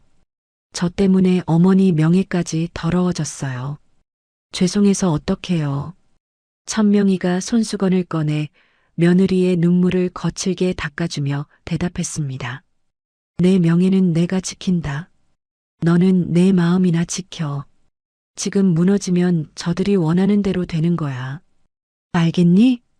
같은 시각 최미희는 낡은 모텔방에서 휴대전화 화면을 들여다보며 낄낄거리고 있었습니다. 집에는 빚쟁이들이 질를 치고 있어 들어가지도 못한 채 남편과 함께 싸구려 여관방을 전전하는 신세였지만 기분만큼은 최고조였습니다. 자신이 쓴 글이 포털 사이트 실시간 검색어 1위에 올라 있었기 때문입니다. 최미희가 과자 부스러기가 묻은 손으로 화면을 넘기며 소리쳤습니다. 여보, 이것 봐. 사람들이 다 내 편이야. 이수연 그년 이제 얼굴 들고 다니지도 못할걸. 아이고 고소해라. 옆 침대에 누워있던 김석훈이 부스스 일어나며 짜증 섞인 목소리로 대꾸했습니다. 그게 지금 밥 먹여주냐? 회사는 망했고 빚쟁이들은 쫓아오는데 인터넷 댓글이 무슨 소용이야. 최미희가 눈을 번뜩이며 남편에게 다가갔습니다. 당신은 참 멍청해. 이게 다 돈이 되는 거라고. 여론이 이렇게 들끓으면 천 회장 그 노인네도 꼬리를 내릴 수밖에 없어. 합의금으로 몇십억은 뜯어낼 수 있다고. 최미희는 가방에서 구겨진 종이 한 장을 꺼내 흔들었습니다. 며칠 전 동네 내과에서 떼어온 진단서였습니다. 그녀는 매직펜을 꺼내 병명을 급성 스트레스 장애와 우울증으로 교묘하게 고쳐쓰기 시작했습니다. 김석훈이 눈을 동그랗게 뜨며 물었습니다. 너 지금 뭐 하는 거야? 문서 위조까지 하게?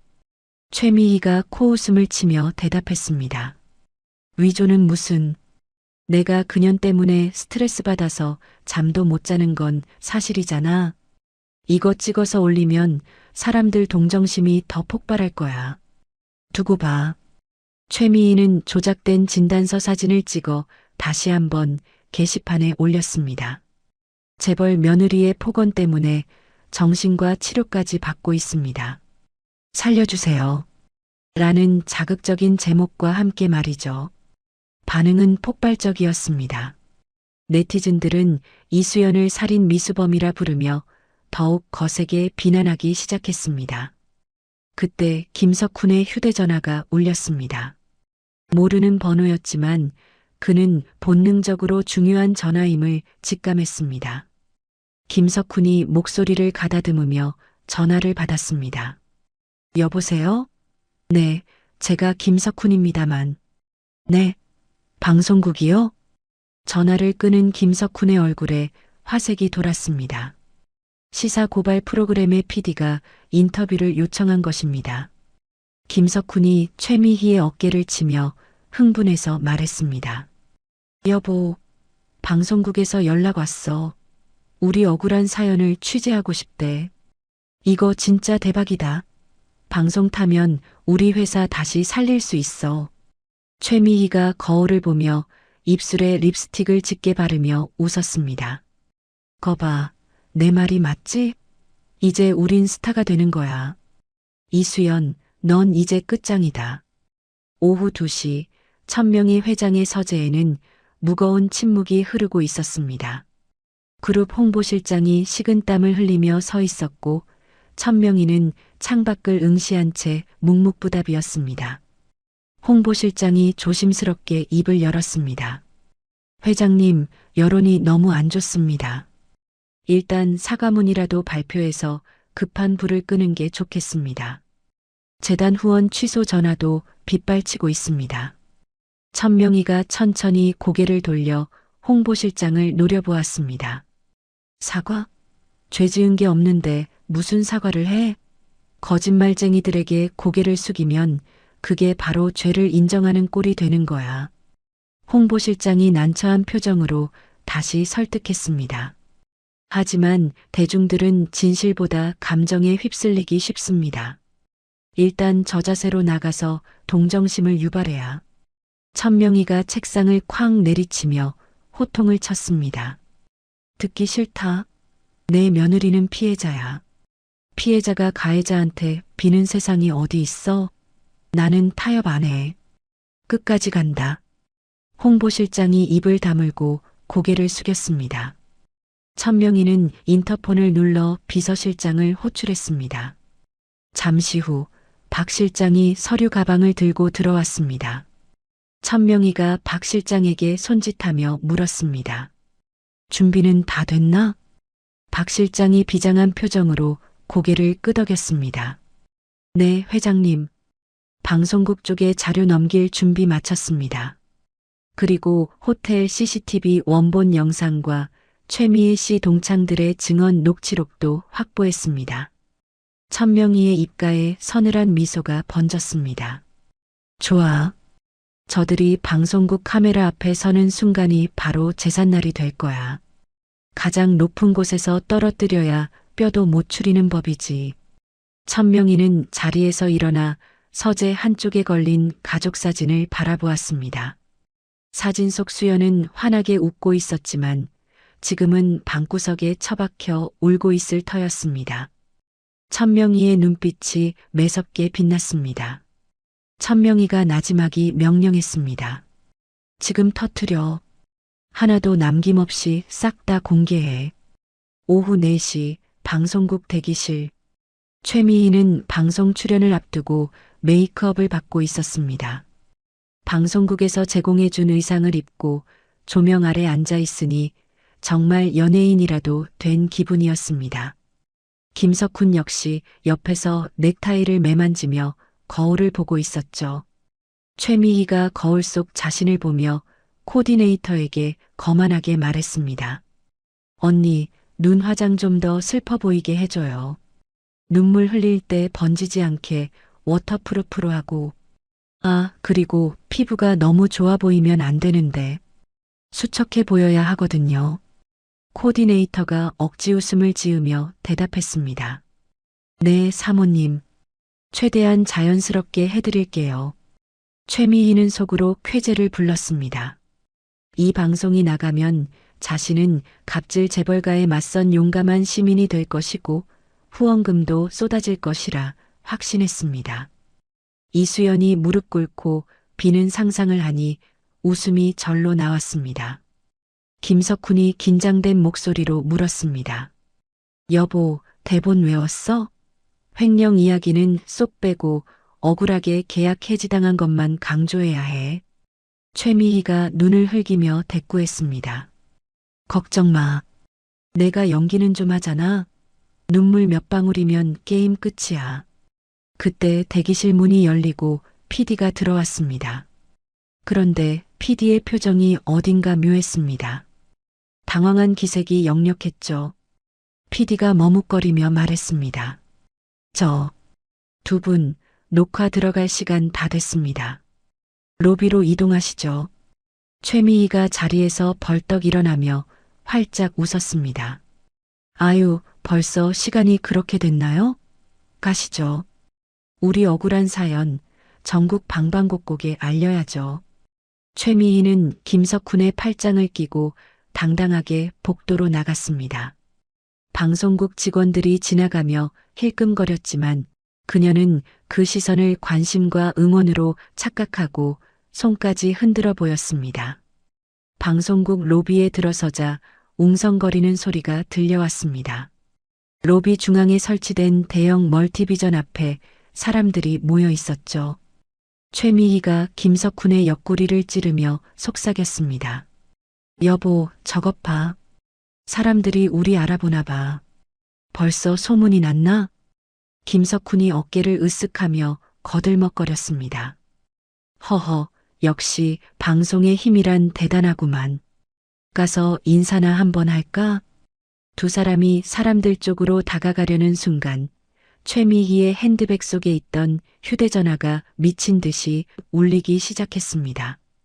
진동이 멈출 새도 없이 계속해서 전화가 걸려오고 있었습니다. 최미희가 짜증스러운 표정으로 휴대전화를 꺼냈습니다. 화면에는 고교 동창 1, 동창 2 등의 이름이 번갈아 뜨고 있었습니다. 최미희가 전화를 받으며 퉁명스럽게 말했습니다. 왜? 나 지금 방송 들어가야 되니까 나중에. 수화기 너머로 친구의 다급한 비명소리가 들려왔습니다. 야, 최미희, 너 지금 방송국이야? 당장 거기서 나와. 큰일 났어. 최미희가 인상을 찌푸리며 물었습니다. 뭐라고? 시끄러워서 안 들려. 무슨 큰일이 났다는 거야? 친구가 거의 울먹이며 소리쳤습니다. 뉴스 보라고. 지금 뉴스 속보 떴어. 너랑 내 남편 다 털렸다고.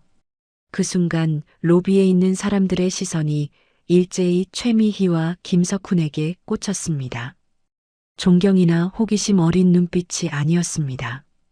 경멸과 혐오가 가득 찬 차가운 눈빛들이었죠. 최미희가 멍하니 고개를 들어 대형 멀티비전을 바라보았습니다. 화면에는 뉴스 특보 재벌가 며느리 갑질 논란, 충격적 반전이라는 붉은 자막이 떠 있었습니다. 그리고 앵커의 긴박한 목소리와 함께 화면이 바뀌었습니다. 호텔 연회장의 CCTV 영상이었습니다. 최미희가 와인 잔을 들고 이수연에게 다가가 일부러 쏟아붓는 장면, 그리고 옷을 잡아뜯으며 비열하게 웃는 표정이 고화질로 선명하게 재생되고 있었습니다. 어머, 옷이 얼마나 사갔으면 종이처럼 찢어지니? 이걸로 걸레값이나 해. 영상 속 최미희의 목소리가 방송국 로비에 쩌렁쩌렁하게 울려 퍼졌습니다. 최미희의 손에서 휴대전화가 스르르 미끄러져 바닥으로 떨어졌습니다. 김석훈이 비명을 지르며 텔레비전을 가리켰습니다. 저거 뭐야? 저게 왜 저기서 나와? 하지만 악몽은 거기서 끝나지 않았습니다. 화면이 바뀌더니 이번에는 김석훈이 룸살롱에서 법인 카드를 긁으며 호기를 부리는 영상과 직원들에게 폭언을 퍼붓는 녹취록이 공개되었습니다. 야, 이 새끼들아. 내가 누군 줄 알아? 천회장 그룹이랑 내가 끈이 닿아 있어. 니들 월급 다 내 주머니에서 나오는 거야. 로비에 있던 방송국 직원들과 방문객들이 수군거리기 시작했습니다. 저 사람들 아니야? 와, 진짜 뻔뻔하다. 피해자 코스프레 하더니 완전 사기꾼들이었네. 저런 사람들이 방송에 나오려고 했다고? 소름 끼친다. 최미희는 다리에 힘이 풀려 그 자리에 주저앉고 말았습니다. 화려하게 받은 메이크업 위로 식은땀이 줄줄 흘러내려 검은 국물이 되어 번졌습니다. 그녀가 그토록 원했던 스포트라이트가 쏟아지고 있었지만 그것은 그녀를 태워버릴 듯 뜨거운 심판의 빛이었습니다. 방송국 PD가 차가운 표정으로 다가와 말했습니다. 두 분, 오늘 녹화는 취소입니다. 그리고 지금 경찰이 오고 있으니 여기서 대기하시죠. 김석훈이 PD의 바지가랑이를 잡으며 매달렸습니다. PD님, 이거 다 조작입니다. 음모예요. 제 말 좀 들어보세요. PD가 혐오스럽다는 듯 발을 빼며 뒤돌아섰습니다. 조작인지 아닌지는 경찰서 가서 따지시죠. 방송국 더럽히지 말고 나가주세요. 최미희는 바닥에 주저앉은 채 멍하니 텔레비전 화면을 바라보았습니다. 화면 속 이수연은 찢어진 옷을 입고 울고 있었지만 현실의 최미희는 이제 발가벗겨진 채 세상 앞에 내던져진 꼴이었습니다. 그녀가 쏘아 올린 거짓의 화살이 부메랑이 되어 정확히 그녀의 심장에 꽂힌 순간이었습니다. 방송국 로비의 대형 멀티비전에서 흘러나오는 앵커의 목소리는 사형 선고와도 같았습니다. 화면 속 CCTV 영상은 잔혹하리만큼 선명했죠. 최미희가 이수연의 옷을 찢으며 비릿하게 웃는 모습이 슬로우 모션으로 재생되자 로비에 모여있던 수십 명의 사람들의 입에서 동시에 탄식이 터져 나왔습니다. 세상에 저거 봐. 실수라더니 일부러 그랬네. 완전 악마가 따로 없잖아. 친구라며 어떻게 저러냐. 최미희는 바닥에 주저앉은 채 덜덜 떨리는 손으로 귀를 막았습니다. 하지만 쩌렁쩌렁하게 울리는 자신의 목소리는 막을 수가 없었습니다. 이걸로 걸레값이나 해. 그 한마디가 로비의 높은 천장을 타고 메아리쳐 최미희의 고막을 찢을 듯 파고들었습니다. 텔레비전 화면이 바뀌고 이번에는 김석훈의 추악한 민낯이 드러났습니다. 고급 룸살롱에서 술에 취해 여종업원에게 돈다발을 던지며 욕설을 퍼붓는 영상이었습니다. 내가 천 회장님하고 호영호제하는 사이야. 니들이 감히 날 무시해? 영상 속 김석훈의 목소리는 거만하기 짝이 없었지만 로비 한복판에 서 있는 현실의 김석훈은 사시나무 떨듯 떨고 있었습니다. 사람들의 경멸 어린 시선이 화살처럼 쏟아졌습니다. 김석훈이 핏발선 눈으로 주변을 두리번거리며 소리쳤습니다. 아니야. 저거 다 조작이야. 누가 나를 음해하려고 딥페이크인가 뭔가 그걸로 만든 거라고. 김석훈이 방송국 PD의 바지가랑이를 잡고 매달렸습니다. PD님, 전문가시니까 알 거 아닙니까? 저거 가짜죠? 네. 제발 아니라고 말 좀 해주세요. PD가 혐오스럽다는 표정으로 발길질하듯 김석훈을 떼어냈습니다. 이보세요, 김석훈 씨. 저거 국과수 감정까지 마친 원본입니다. 우리 방송국이 그렇게 허술한 줄 아십니까? 당장 내 몸에 손 떼세요. 그때 로비의 회전문이 요란하게 돌아가며 정복을 입은 경찰관 5명이 들이닥쳤습니다. 그 뒤로 수십 명의 기자들이 카메라 플래시를 터뜨리며 물밀듯이 들어왔습니다. 경찰팀장이 김석훈 앞을 막아서며 신분증을 제시했습니다. 서울지방경찰청 지능범죄수사대입니다. 김석훈 씨, 당신을 특정경제범죄 가중처벌 등에 관한 법률 위반, 업무상 횡령 및 배임 혐의로 긴급 체포합니다. 김석훈의 얼굴이 흑빛이 되었습니다. 체포라니요? 제가 누군 줄 알고 감히. 천 회장님한테 전화하면 니들 옷 다 벗게 만들 수 있어. 경찰관이 김석훈의 팔을 꺾어 등 뒤로 수갑을 채우며 건조하게 의조렸습니다. 변호인을 선임할 수 있고 변명의 기회가 있으며 불리한 진술을 거부할 권리가 있습니다. 연행해. 철컥하는 소리와 함께 김석훈의 손목에 차가운 은팔찌가 채워졌습니다. 으악, 이거 안 나? 여보, 미희야. 천 회장님한테 전화 좀 해봐. 빨리. 김석훈은 돼지 멱다는 소리를 지르며 경찰관들에게 끌려나갔습니다. 최미희는 넋이 나간 표정으로 남편이 끌려가는 모습을 지켜볼 뿐이었습니다. 그녀는 일어날 힘조차 없어 바닥을 기어가듯 뒷걸음질 쳤습니다. 하지만 지옥은 이제 시작이었습니다. 남편을 찍던 카메라들이 일제히 최미희에게로 방향을 틀었기 때문입니다. 기자들이 마이크를 들이밀며 질문 공세를 퍼부었습니다. 최미애 씨, CCTV 영상 보셨죠? 혐의 인정하십니까? 학폭 피해자들의 증언이 계속 나오고 있는데 하실 말씀 없습니까? 정신과 진단서도 위조하신 겁니까? 최미희가 비명을 지르며 얼굴을 가렸습니다. 찍지 마. 찍지 말라고. 나 환자야. 아프단 말이야. 기자들 틈에서 누군가가 큰 소리로 외쳤습니다. 쉬하지 마세요. 당신 고등학교 동창들이 인터넷에 글 다 올렸습니다. 당신한테 맞아서 고막 터진 친구도 있다면서요? 최미희의 눈동자가 심하게 흔들렸습니다. 과거 자신이 발로 짓밟았던 친구들의 얼굴이 스쳐 지나갔습니다.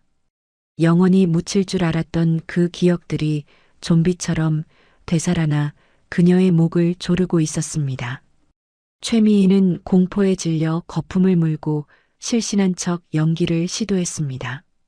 하지만 아무도 속지 않았습니다. 오히려 그 모습마저 카메라에 고스란히 담겨 전국으로 생중계되고 있었죠. 같은 시각 이수연은 거실 소파에 앉아 텔레비전을 보고 있었습니다. 화면 속에서 아비규환이 된 방송국 로비의 풍경이 생생하게 전해졌습니다. 남편이 끌려가고 바닥에 주저앉아 울부짖는 최미희의 모습을 보며 이수연은 가슴 한구석이 뻥 뚫리는 듯한 시원함과 동시에 묘한 연민을 느꼈습니다. 이수연이 떨리는 목소리로 말했습니다. 어머니, 저게 다 진짜인가요? 어머니가 하신 거예요? 천명이가 차를 한 모금 마시며 담담하게 대답했습니다. 내가 한 게 아니다. 그들이 뿌린 씨앗을 거두는 것뿐이야.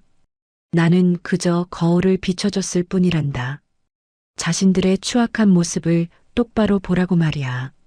이수연이 눈물을 글썽이며 시어머니를 바라보았습니다. 저는 그것도 모르고 무섭다고 숨기만 했어요. 어머니가 저를 지키려고 이렇게까지 준비하신 줄은 꿈에도 몰랐어요. 천명이가 찻잔을 내려놓고 며느리의 손을 꼭 잡았습니다. 진실은 힘이 세단다. 하지만 그 진실이 세상 밖으로 나오려면 때로는 인내가 필요해. 네가 묵묵히 견뎌준 덕분에 저들의 거짓말이 더 선명하게 드러난 거야. 텔레비전 화면에서는 이제 최미희의 고등학교 시절 만행을 고발하는 피해자들의 인터뷰가 이어지고 있었습니다. 모자이크 처리된 피해자들은 떨리는 목소리로 최미희가 얼마나 잔인하게 괴롭혔는지 증언했습니다. 그 내용을 듣는 것만으로도 이수연의 몸이 부들부들 떨렸습니다. 하지만 이제는 더 이상 혼자가 아니었습니다. 든든한 시어머니가 곁에 있었고 진실을 알게 된 세상 사람들이 그녀의 편이 되어주고 있었으니까요. 이수연의 휴대전화가 울렸습니다. 모르는 번호였지만 이수연은 직감적으로 누구인지 알 수 있었습니다. 그녀는 심호흡을 한번 크게 하고 전화를 받았습니다. 여보세요. 수화기 너머로 익숙한 목소리가 들려왔습니다. 콧물과 눈물이 뒤범벅된 듯한 꽉 잠긴 목소리였습니다. 수연아. 나야, 미희. 제발 내 전화 좀 끊지 마. 이수연이 차갑게 가라앉은 목소리로 대답했습니다. 왜 전화했어? 아직도 할 거짓말이 남았니? 최미희가 흐느끼며 빌기 시작했습니다. 아니야. 내가 다 잘못했어. 내가 미쳤었나 봐. 수연아, 우리 친구잖아. 고등학교 때 우리 친했잖아. 응? 제발 한 번만 살려줘. 남편 잡혀가고 나 지금 빈털털이야. 갈 데도 없어. 이수연의 입가에 씁쓸한 미소가 번졌습니다. 친구, 내 입에서 그 단어가 나오니까 참 역겹다. 넌 나를 친구로 생각한 적 한 번도 없어. 그냥 내 감정 쓰레기통이었지. 최미희가 다급하게 소리쳤습니다. 내가 싹 다 지울게. 인터넷에 쓴 글도 다 지우고 기자들한테도 내가 거짓말했다고 다 말할게. 그러니까 제발 고소만 취하해줘. 합의금 달라는 대로 다 줄게. 아니, 내가 평생 갚을게. 이수연은 창밖의 파란 하늘을 올려다보았습니다. 35년 동안 자신을 짓눌러왔던 먹구름이 걷히는 기분이었습니다. 이수연이 단호하게 말했습니다. 돈은 필요 없어. 그리고 글은 지우지 마. 그게 네가 지은 죄의 증거니까. 법대로 처벌받아. 그게 네가 치러야 할 진짜 값이야. 최미희가 비명을 지르듯 애원했습니다. 수연아, 안 돼. 나 감옥 가기 싫어. 제발, 어머니한테 말씀 좀 잘 드려줘. 엉엉. 이수연은 더 이상 들을 가치도 없다는 듯 종료 버튼을 눌렀습니다. 끊어진 전화기 너머로 최미희의 절규가 환청처럼 들리는 듯 했습니다. 하지만 이수연의 마음은 호수처럼 잔잔했습니다. 천명희가 며느리를 보며 빙그레 웃었습니다. 잘했다. 아주 잘했어. 이제야 내 며느리답구나.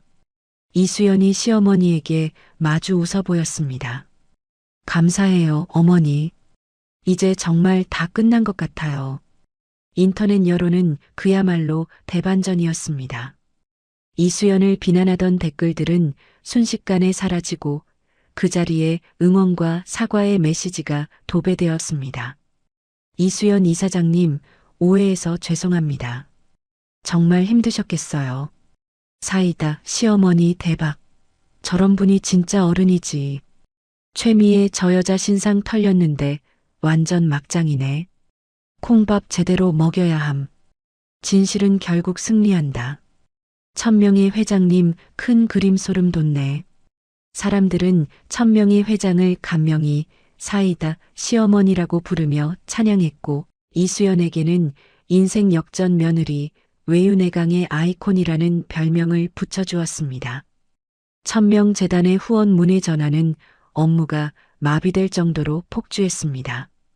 위기가 기회로 바뀌는 순간이었습니다.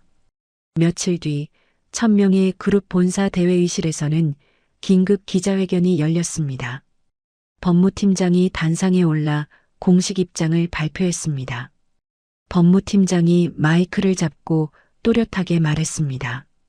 저희 그룹은 이번 사건을 단순히 개인의 일탈이 아닌 우리 사회에 만연한 허위 사실 유포와 갑질 문화에 대한 경종을 울리는 계기로 삼고자 합니다.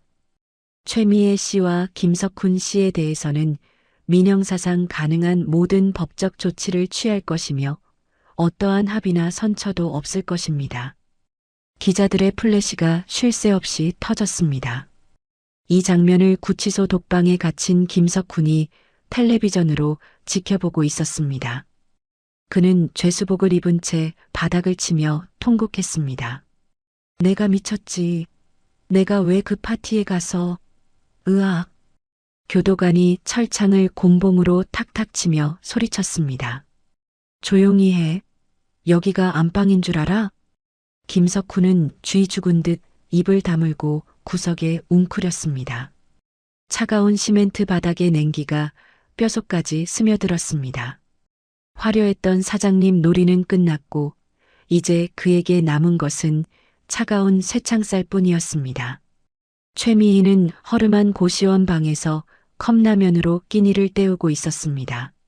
집과 재산은 모두 가압류되었고 가지고 있던 명품 가방들은 짝퉁 시장의 헐값으로 넘겨 변호사 비용을 댔지만 역부족이었습니다. 그녀는 후루룩거리는 라면 소리에 섞여 나오는 자신의 울음소리를 들으며 처참하게 무너져 내렸습니다. 최미희가 국물 튄 거울을 보며 중얼거렸습니다. 나 돌아갈래. 동창회 가기 전으로. 아니, 그 옷 찢기 전으로. 하지만 시간을 되돌릴 수는 없었습니다. 그녀가 찢은 것은 이수연의 옷이 아니라 바로 자신의 인생이었으니까요. 모든 것이 정리된 후 천명희는 이수연을 데리고 남편의 산소를 찾았습니다. 가을바람이 묘비 주변의 코스모스를 살랑살랑 흔들고 있었습니다. 천명희가 묘비를 쓰다듬으며 말했습니다. 영감, 보고 있소? 우리 며느리가 이렇게 훌륭하게 컸소? 이제 나도 짐 좀 덜어도 되겠어. 이수연이 시아버지의 묘비 앞에 국화꽃을 놓으며 절을 올렸습니다. 아버님, 지켜봐 주세요. 어머니 뜻받들어서 부끄럽지 않은 며느리가 되겠습니다. 천명이와 이수연이 나란히 산길을 내려오는 뒷모습 위로 따스한 노을이 내려앉았습니다. 두 사람의 그림자가 하나로 합쳐져 길게 이어졌습니다.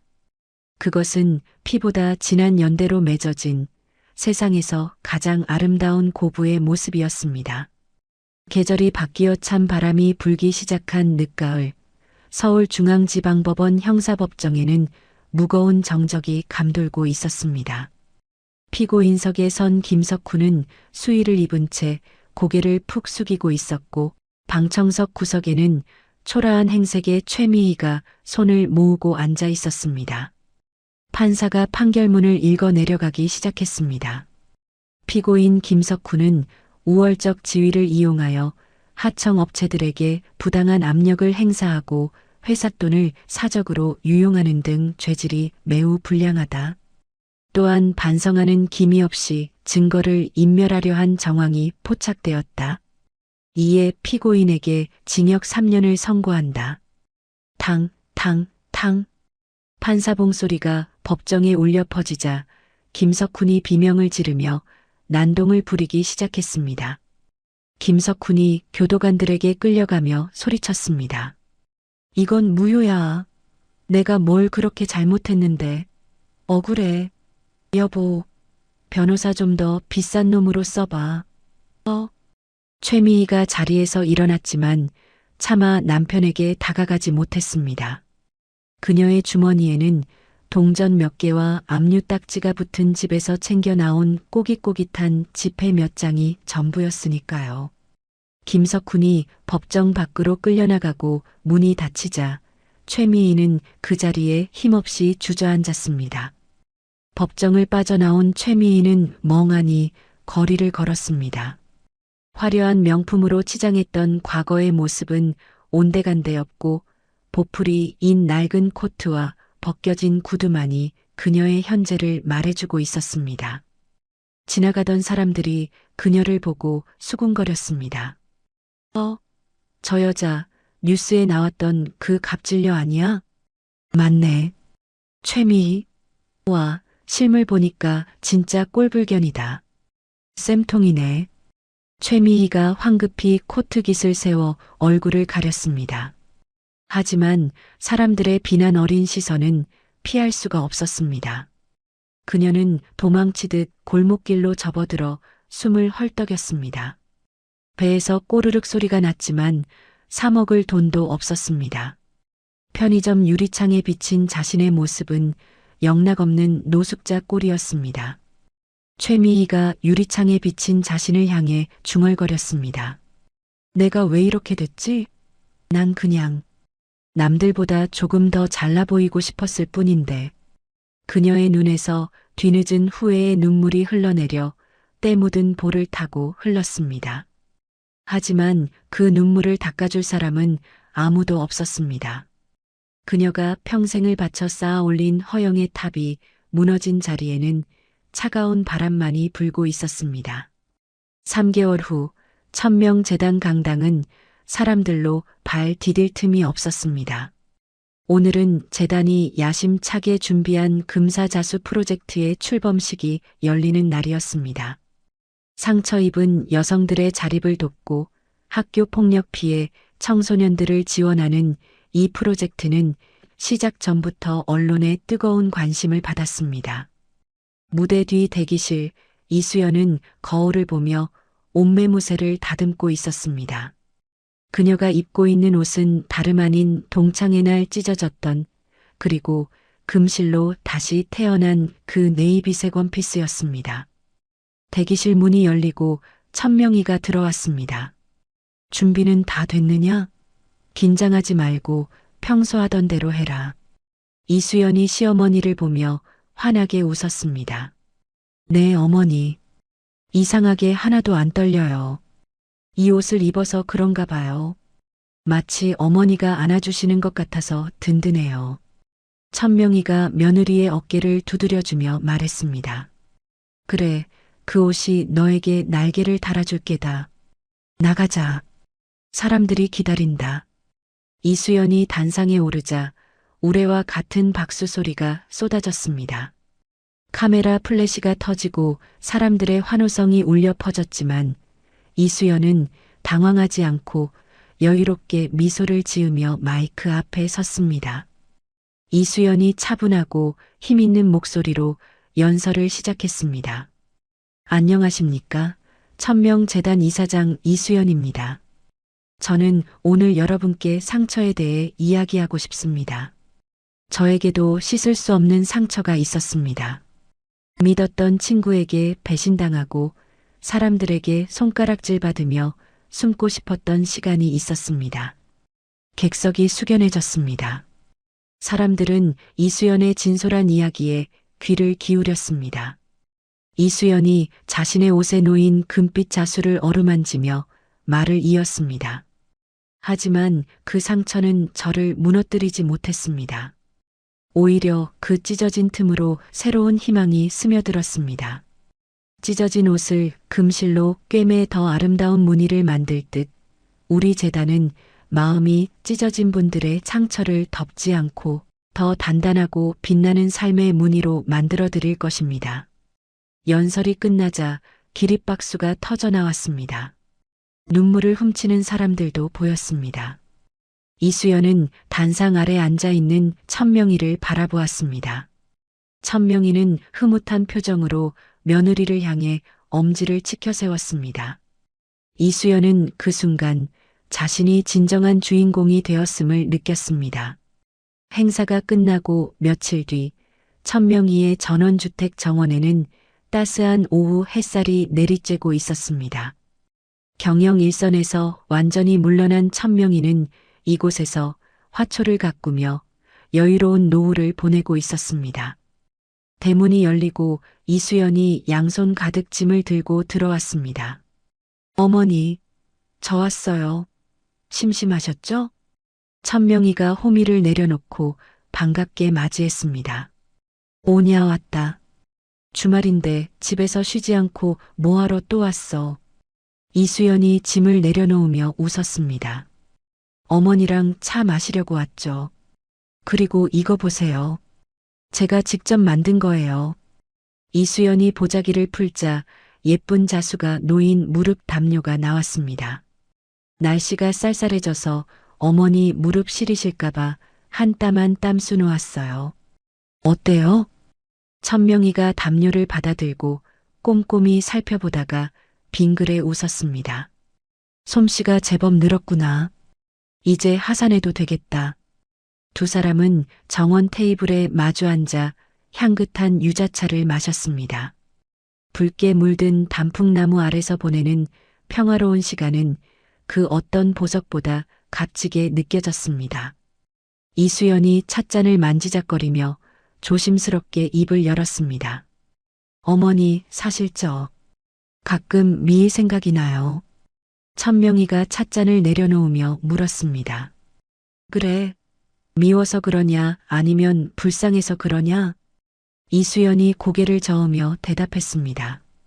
밉지도 않고 불쌍하지도 않아요.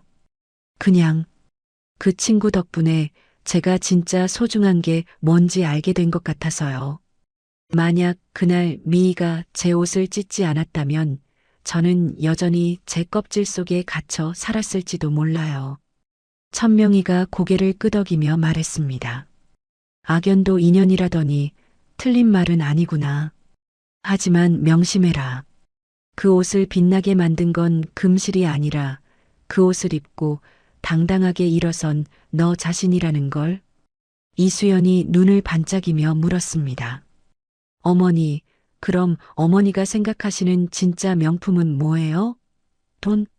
권력? 천명희가 정원 한쪽에 피어난 들꽃을 가리키며 대답했습니다. 저 꽃을 보렴. 비바람을 맞고 밟혀도 기어이 꽃을 피우지 않니? 진짜 명품은 옷이나 가방 따위가 아니다. 어떤 시련이 와도 품격을 잃지 않는 마음, 찢어지고 상처 입어도 다시 일어서는 그 단단한 마음이 바로 명품이야.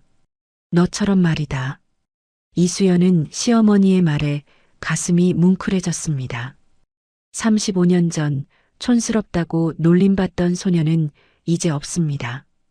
찢어진 자존심을 금실로 기워 스스로 빛을 내는 여왕이 된 것입니다.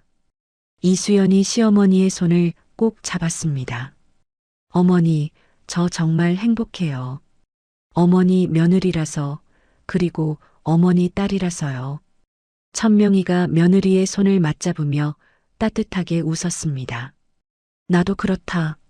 내 인생 최고의 투자는 회사도 건물도 아니야. 바로 너다. 어느새 해가 뉘엿뉘엿 넘어가며 하늘을 붉게 물들였습니다. 정원에는 두 사람의 웃음소리가 끊이지 않고 울려 퍼졌습니다. 그 웃음소리는 담장을 넘어 세상 밖으로 퍼져나갔습니다. 멀리서 들려오는 교회 종소리와 함께 이수연과 천명이의 그림자가 길게 늘어져 하나로 포개졌습니다. 그것은 찢어질 수 없는 세상에서 가장 튼튼하고 아름다운 매듭이었습니다. 진정한 명품은 옷이 아니라 그 옷을 입은 사람이다. 이수연은 마음속으로 되뇌며 시어머니의 찻잔에 따뜻한 차를 채웠습니다. 찻잔 위로 피어오르는 김 사이로 두 사람의 행복한 미래가 아른거렸습니다. 길고 길었던 복수의 겨울이 지나고 바야흐로 따뜻한 봄이 오고 있었습니다. 비바람에 찢기고 상처 입어도 다시 일어서는 꽃처럼 우리네 인생도 시련을 통해 더 단단해지고 아름다워지는 법입니다. 돈과 명예보다 더 소중한 것은 나를 믿어주는 가족의 따뜻한 손길과 스스로를 지키려는 당당한 마음이 아닐까요? 이수연 님이 금실로 상처를 메워 아름다운 무늬를 만들었듯이 여러분의 가슴 속 상처도 언젠가는 찬란한 훈장이 되어 빛나기를 진심으로 바랍니다. 오늘 들려드린 이 이야기가 힘든 시기를 보내고 계신 분들에게 작은 위로와 희망의 불씨가 되었으면 좋겠습니다. 어두운 밤이 지나면 반드시 눈부신 아침이 찾아온다는 사실을 잊지 마시고 오늘도 여러분의 하루를 가장 귀한 명품으로 만들어 가시길 응원합니다. 이야기를 끝까지 들어주신 분이 계시다면 잘 들었다고 댓글 하나만 남겨주세요. 지금까지 똑순이 사랑방이었습니다. 감사합니다.